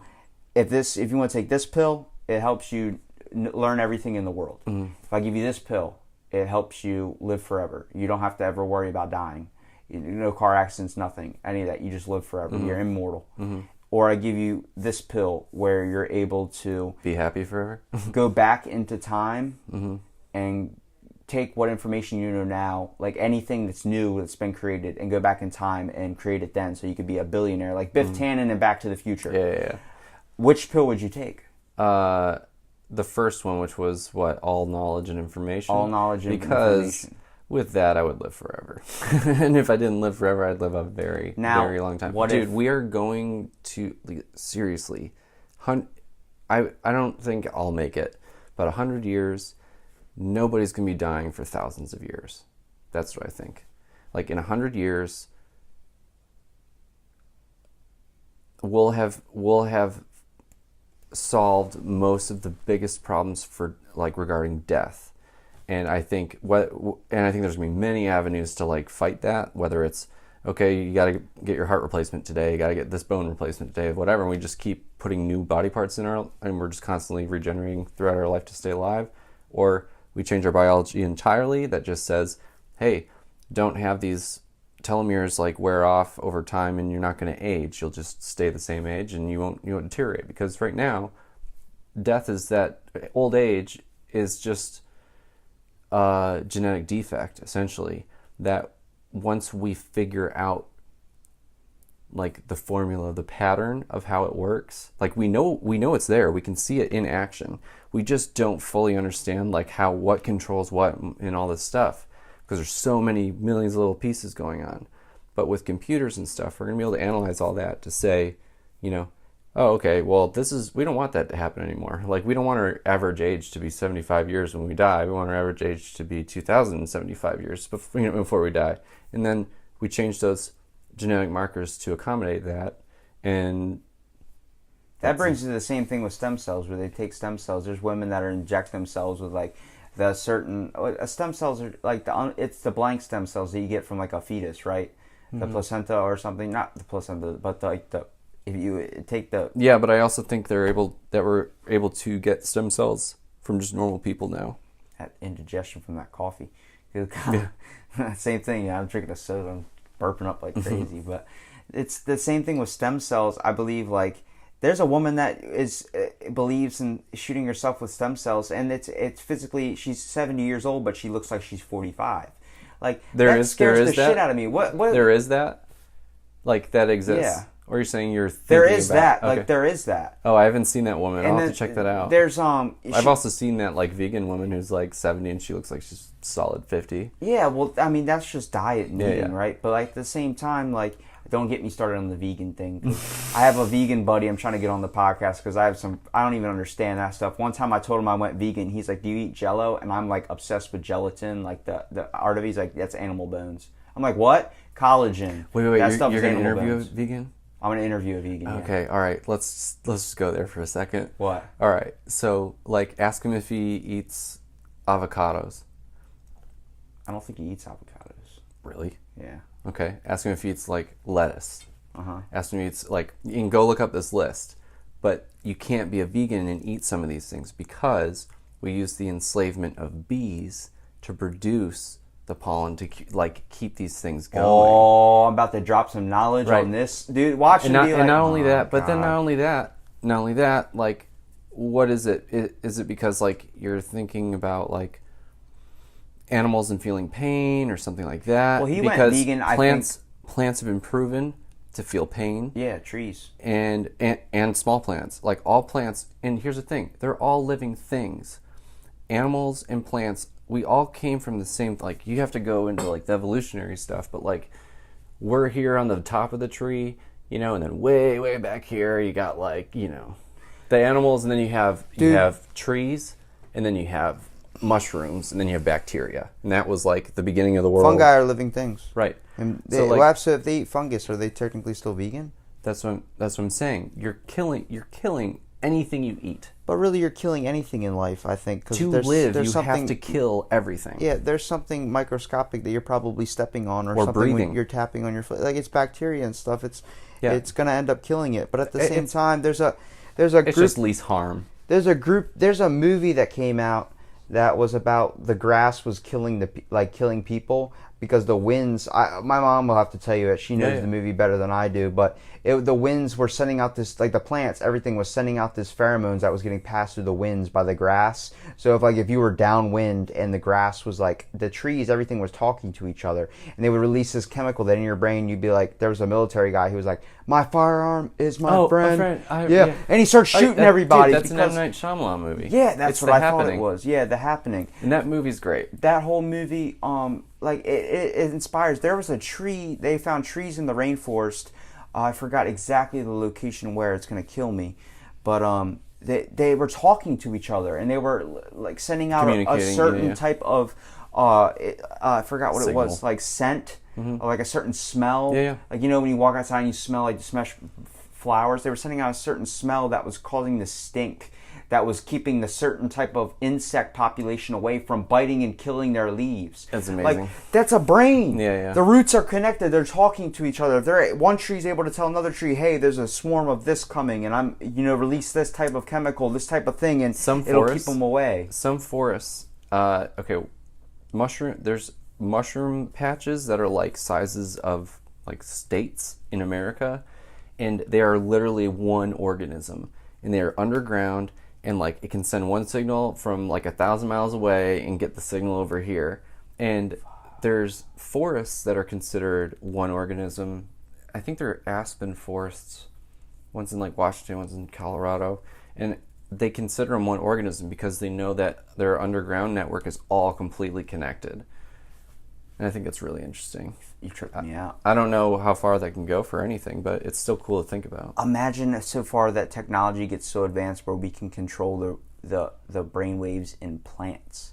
Control like roots. So even if you're like, fuck it, I'm going to go lumberjack or woodsman style. I'm going to cut off all the technological advances of communication. I'm going to go out and live out in the country like the Amish, like we were saying. Dude, trust me, I want to be a hermit. The government's still watching you, not from planes, but from freaking the trees. Mm-hmm. They got like using the root system to be able to listen into your conversations. You're leaning up against a tree talking about something with your buddy, like, yeah, the government's...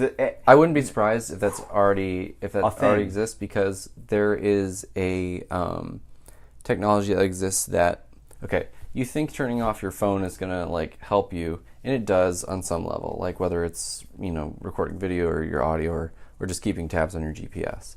But wherever there's electrical signals, you can reverse. Okay, you know how you have Wi-Fi.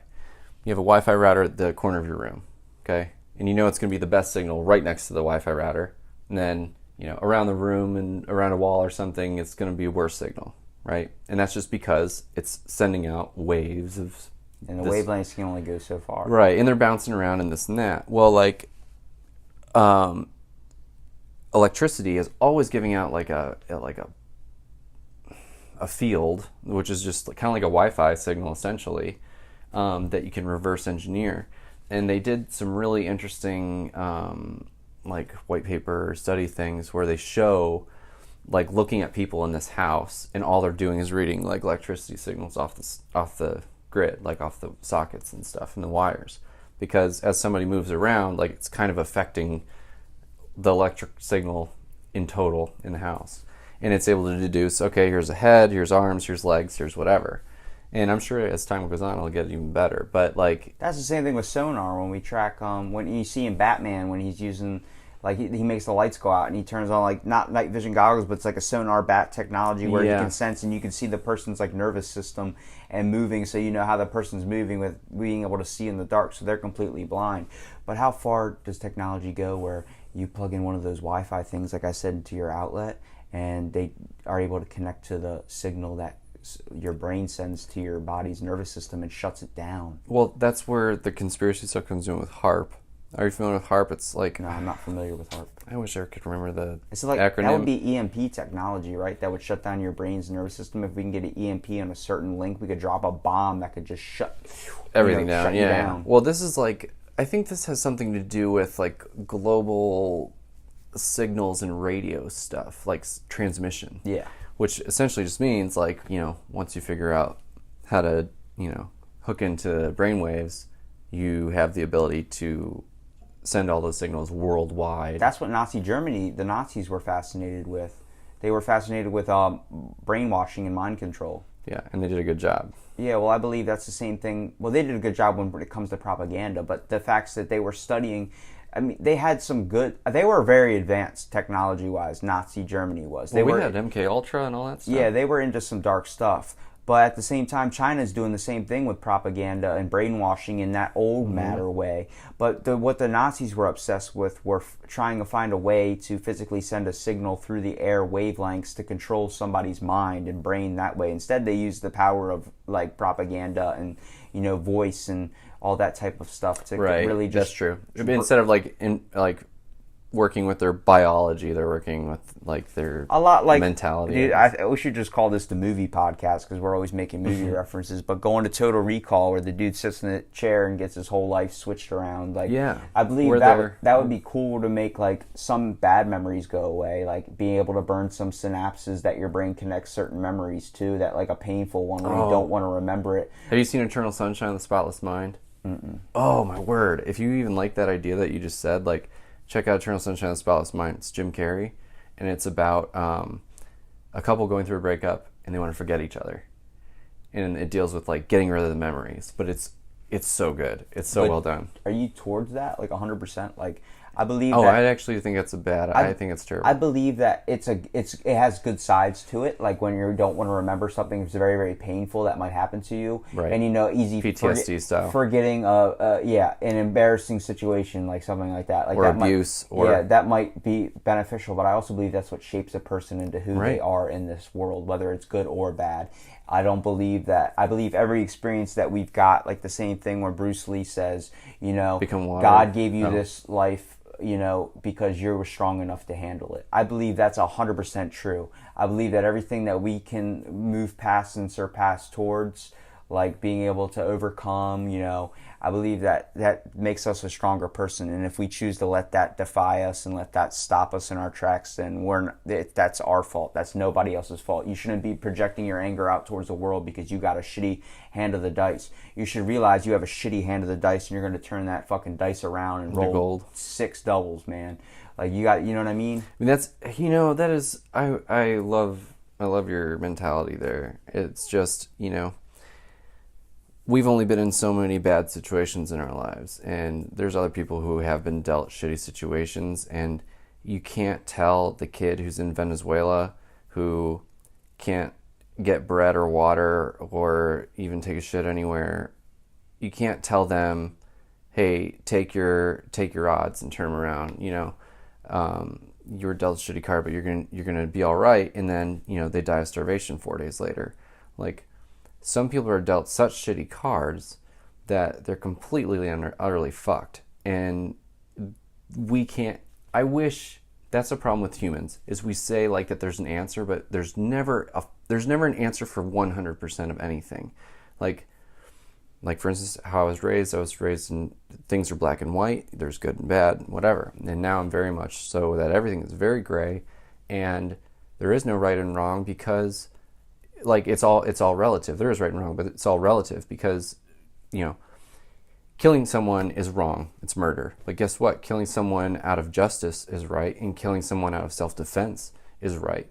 And lying to someone might be wrong, but there might be a time where it's actually really right. Or even telling the truth might be wrong time to tell the truth. It's hard for society to see that line in the sand. But there is no line. There's no line. But when do we draw what is right and when do we draw what is wrong? And that's the thing. We like say like we have the answer to that, but we don't. It's so muddy.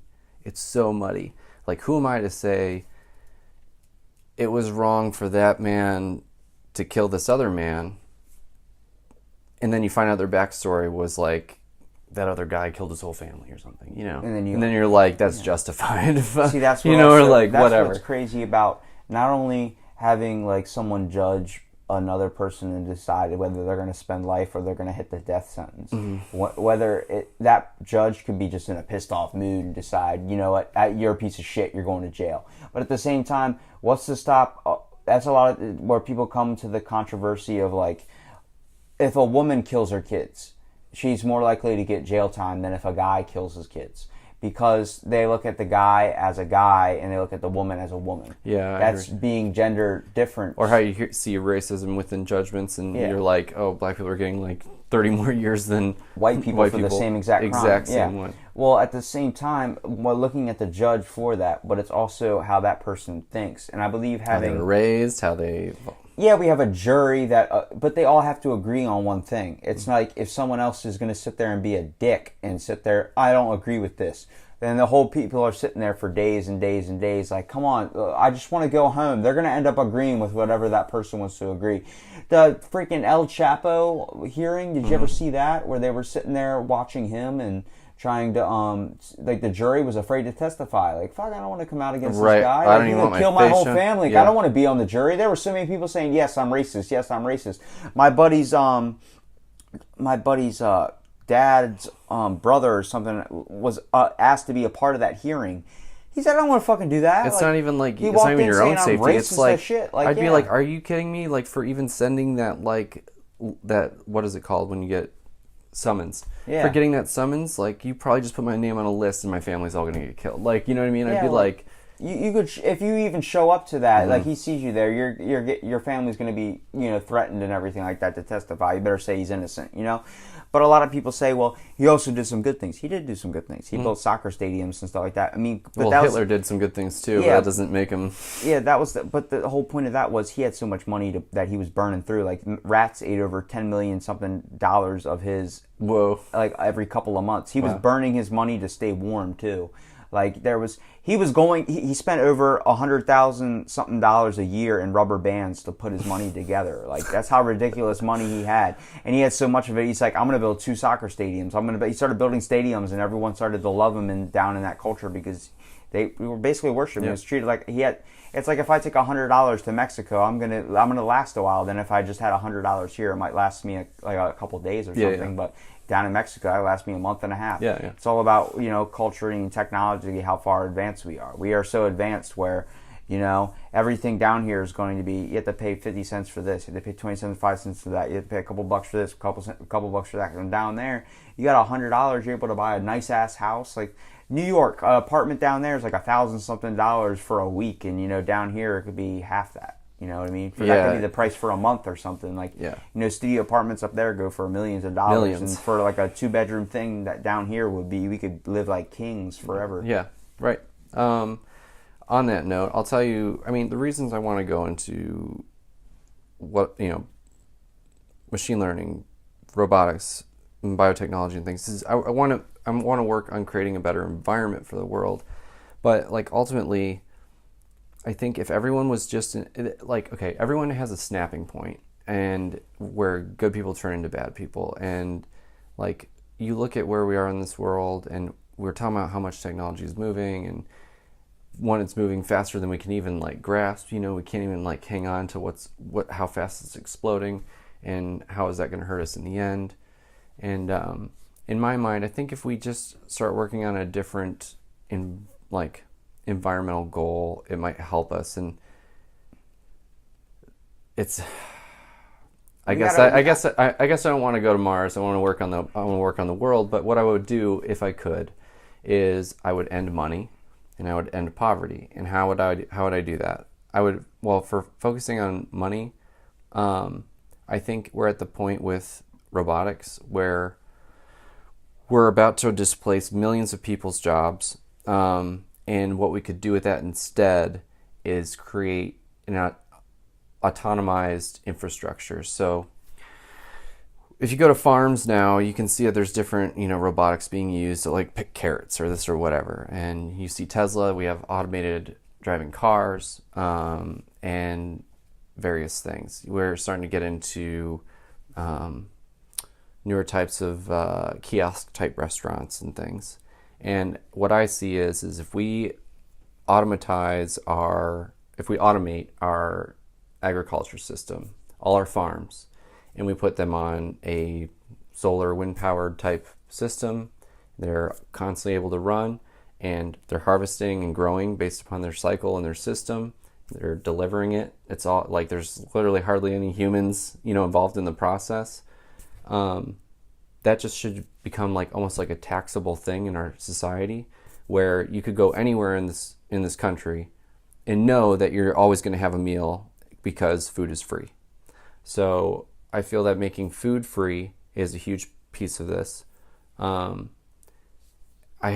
do have like a plan for this whole like thing to get laid out, but I see how housing can become free on a certain scale, and by doing both, by providing at least food, that's taking out at least half the problem of what we're working for 9 to 5. Like people are working to feed themselves and put a roof over their head or their family. And that's why we work for the most part. So I see a society where we're not working to make a buck anymore.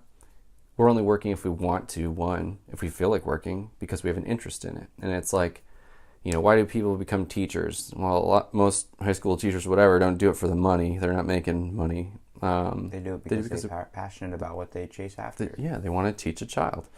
Or like, some people become engineers just because they're into that, side of science. Or some people become blah, blah, blah. Everyone does their own thing. Some become musicians, some become artists. And in a society where we don't have to like work for the man just to survive, where we know we're going to be able to survive at all times. Like I can get whatever type of meal I want, and I'll have a roof over my head wherever I want to go. You're free to travel all around the U.S. or the world if it worked that way. Then society is just advancing out of its own like. I've built up my air mileage time. Oh yeah. So I got travel miles, bro. Nice. Now, but I think society, I think it's a little bit too corrupt. I believe if we worked more towards making people sustainable rather than trying to make them poor. Like we shouldn't have homeless people. The government can easily put a small amount of money to fund them to get them a house or get them a small home. That wouldn't cost empty them, houses. That wouldn't cost them a dime, and be able to give them the ability to take a shower and have clean clothes to go for a job interview, to able to fund the company even, or fund America, or just pay the economy more like money. Just that would fund us, and not turn into somebody that would snap. Like that's the thing is what I'm trying to say is like we're in this this hostile environment constantly, and people are have to get up in the morning, have to go to work, have to do this. They don't even have enough time to think or live their lives. Why should we have to get up and go do something? I don't like who put the structure on life. Exactly. like the reason why I love when people talk to me like I have respect, like they're on the same level with me. I hate when someone goes, do this, do that. You tell me to do something, like there's times like I come home and someone will be like, can you take the trash out? I'll be like, no. Even though I was going to do it anyway, I will stop. Just because I need you to talk to me like I'm a person, like Yeah, we're I on hear the ya. same level. Even though you might be a parent, even though you might be a boss, Yep. don't talk to me like I'm lower than you. Talk to me like I'm your individual. Mm-hmm. You know, it's not hard. A lot of great minds understood that. Gandhi, you know, Yeah. Martin Luther King, he understood we were all equal in a way. You know what sucks about both of them? What? They died. They got Exactly. killed. And that's something that, like, frustrates me about humanity. It's like, I was raised with this, you know, this role model of Jesus, this guy who was able to change the world He single-handedly. sacrificed himself for us. Right. What happened? He died. Like, people killed him, right? And we're supposed to believe he rose from the dead. But all that aside, Jesus, Gandhi, Martin Luther King, you know, just name a bunch of those movers and shakers and people who had an impact on the world, and they were fucked. And it's like, I look at a lot of things like that where I want to be more vocal and stuff in the world, and then I also see stuff about people's families being killed because they mess with somebody in power. And Yeah. I'm like, you know what? you I don't think think I you're- even want to open my mouth because Yeah. Do you think your creativity is going to affect your own family? That's a lot of people, like, when they have And that's scary. conspiracies against the government, when they get too involved and, like, I have this information I'm going to leak to this news site. Next thing you know, like, did you hear about the guy that had his Bluetooth on his car? He set his car on record and, like through his Bluetooth. And he was driving. He's like, somebody's following me. They broke into my, like, work and stole this. He went to work to go get his laptop that had government secrets on it, and they knew that he was going to go to the news and stuff. This was in Russia. Russia killed him. The government killed him, like, physically. Like, Damn. he's like, 7 people are following me right now. There's a bunch of black cars. I'm about to get into a car accident. Next thing you know, his Tesla crashed. They hacked into his car system, crashed him, and then they shot him. That's how he ended up dying, was he had a bullet in him. They said it was a car accident, and then the bodies later found out. Was that this last year? Yeah. But It's like that, or the and I just the fact that we're on this podcast, like, knowing this will be on the internet. it's going to be regulated. Someone's going to listen to it. Right, and so for me, I'm already choosing not to talk about something that's been going on in the news lately. Look, I'm pro-Trump. I love Trump. You know, Trump's a great guy. He's got my support 100%. I wish I could make 1 million more. Do you hear that, government people listening? No. What are you saying? But just, no, I mean, that's pretty much it. Like, even in nowadays, like, dude, you have to watch Black Mirror. Like, think about this. You said you don't use Twitter. That's fine. You use Instagram. But, like, on Twitter, you know, like, somebody will say, well, some random opinion, and, you know, millions of people might like it. But Everybody's got their own fucking comment. But think about that. That is like putting a target on you. That's like saying, everyone who said, let's say there's this tweet and somebody says, Trump's a dumb POS or whatever, and 100,000 people like it. Okay, let's just say Trump decides to, like, get evil, right?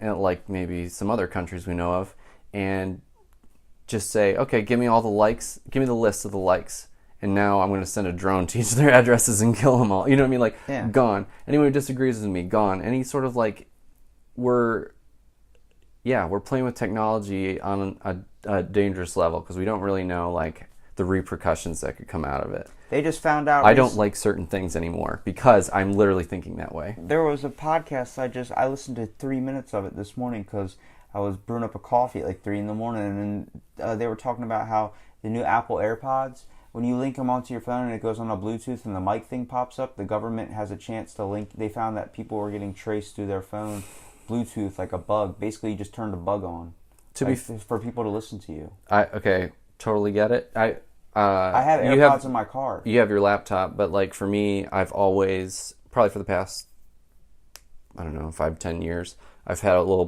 black piece of tape over my camera. Because they can hack into that. Yeah. One day you can just if you have be a sitting there Samsung naked. TV, if you have anything, like, it doesn't You're matter. looking up some freaky thing on the internet, Right. Yep. in your underwear or Yep. shirtless, whatever you're doing, Yep. and they're watching you through the computer system. One time I was looking on my computer, I wasn't looking up anything bad, but I went to sit down and opened it up after it was sleeping. The Light came webcam was on. I was Yeah. like, why is this on? Yeah, dude. I checked to see on my programs, and I didn't have anything on that was running it, but the light stayed on. And then eventually I put tape over it, and after like a while, it faded off. It didn't run out. It was still there. Yeah, I've had issues where, like, that light's come on, or I started hearing audio from, like, somebody's room, like playing out of my computer, and I'm like hearing somebody else typing on the other side of a keyboard, and I'm like, what's going on right now?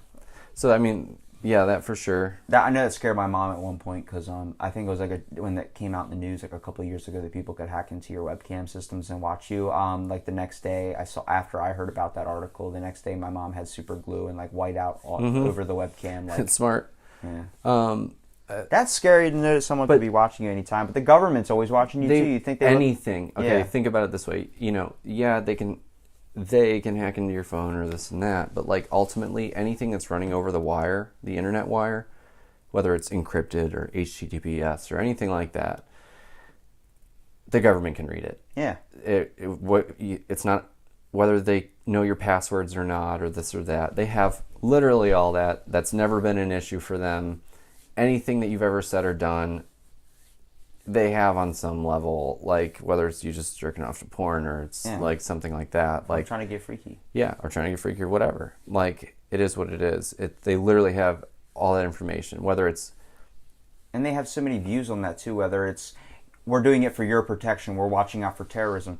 Yeah, but why the hell do you need to know what's in my Amazon shopping cart? Why the hell do you need to know what my search history is when I'm looking up a certain word like... Not even that. White chicks talking or on the phone. Asian chicks. Why are you looking that up? Or black chicks if that's what you prefer. Like, why is that a code word into the thing? You're testing for terrorism. It doesn't have the word bomb. It doesn't have this stuff. It's the same thing when you see, they say with terrorism when they pull an Indian guy out of the airport because he looks a certain way or he fits a certain demographic.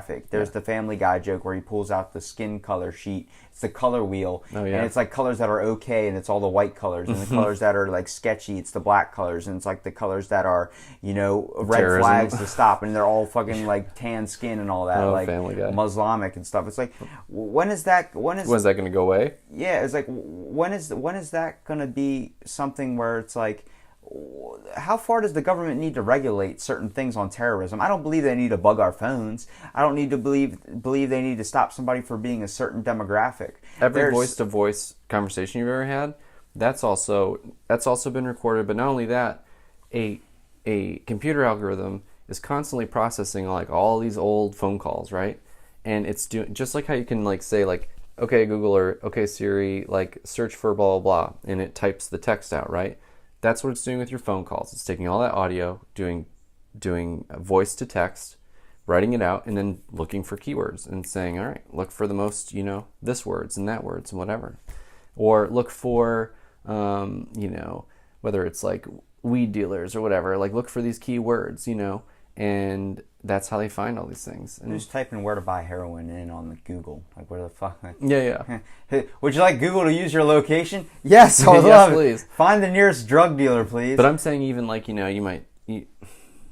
looking at certain things, like you're able to really deduce a lot of stuff. About a person's personality and about what a person's interested in too. Yeah. That's also how they target you with ads. Whatever you type into Google's, that gets sent somewhere. And if you look up a certain thing like, oh, he looked up, a certain type of bath towel, a certain type of like thing that he, uses on an everyday basis. Then you start going around like clicking on different things, watching YouTube videos, and they start showing you advertisements for that certain product. That was a thing that was just discovered that Google was doing, where they're sending your information away so they can target you with advertisements that are sponsored to the products that you're looking for. Hopefully you will buy them. Oh, he likes UFC stuff? Let me send him some MMA gloves, a punching bag. This type of advertisements, these MMA companies. Like, you ever get that when like you're actually just talking about something with some friends, pops up on the and then you're like, that's weird. Like, we're just talking about that. Yeah. And it's like, that's because it's freaking monitoring what you're saying. Man. Yeah. Gotta love it. If I had to ask you, there's going to be a terrorist group eventually that in one day is probably going to. Like, if we get super advanced in technology, we're creating AI systems, there's going to be, in any movie that has created something like an intelligence you can put your mind into and start creating like these robots or NPC type characters, there's going to be a terrorist organization that's completely against that. It's going to try and kill and shut down all those people. That's any movie that has developed technology like that. But you got to realize, when you're leaving the movie theater after you just saw a movie like that, someone thought of that, and you're like, how the fuck do you know? I hope the world doesn't come to that. If it's in a movie and someone thought of that idea, there's definitely someone out there that's already making that, in the process of making it. And Elon Musk even talked about that when he was on the podcast with Joe Rogan. He says, were already advancing that technology, where they were talking about making a skin like layer that can go over a robot machine so it looks human. Like they have a robot you can kick, and they had a video of them when the people that were kicking I follow that one a lot. It was getting up and like getting back up and stuff, and it just kept kicking it. How many times that are you going robot's to be doing able to parkour now? Yeah, how many times are you going to be able to kick that robot, and eventually it's gonna. You won't be able to see it move. It'll be moving so fast. Yeah, but eventually it's gonna kick back. Yeah, and then it'll break half your body in the process. That's what scares me, is just the uprising of machines. But we're going to basically wrap up this podcast. Right. Well, on that note, I guess I would say I would like everything we've been talking about with the technology uprising and all that stuff. I think, it ultimately comes down to us, and we aren't that different from like half the animals on this earth. And, just like I feel like it's bad to compare ourselves to this, but it is what it is. You have dogs, and dogs on the whole are the most friendliest, awesomest, animals in the world. They're just great and friends. But then you have the occasional dog that kills something. Yeah. Right? But it doesn't ruin it for the rest of them. Just like how, terrorism in Islam, or, certain types of racism in Christianity, or like whatever.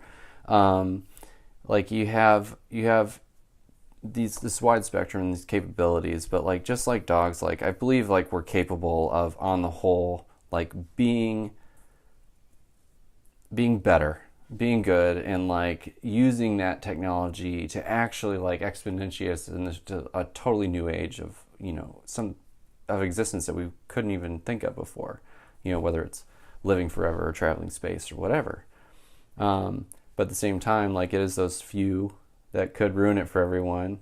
But I think on the whole, just like, a population of dogs, that those few aren't going to ruin it for the rest of them, and that's what I'm hoping anyway. Dude, I appreciate you doing this podcast, man. You gave me so much stuff to think about. I really appreciate it, and I'm glad that I could meet you, and that, same here, man. You're a part of this family. And that's awesome. You've always been a part of this family, but I'm glad we found you, man, and Me I'm glad too. you found us. Yeah. And you got me so much to think about, dude. This Christmas podcast, to everyone out there listening, I hope everyone else enjoyed their Christmas as much as Merry I Christmas. did, and all the presents you got. But this podcast is basically run off coffee and shrimp, crab cakes, steak, all these different stuffs we had for not even 20 minutes before we got on here. And I know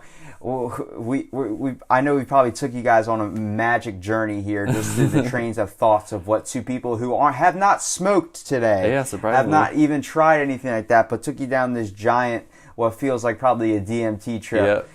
Through life, and just how advanced in technology we're getting. Hopefully we opened your eyes, and hopefully we also gave you a little bit of warning, and also inspired you with stuff that humankind is still creating and being able to create today. So right. I hope everybody enjoys this podcast as much as I did, and as hopefully as Cory did. And thank you for having me. Yeah, look forward to the next episode.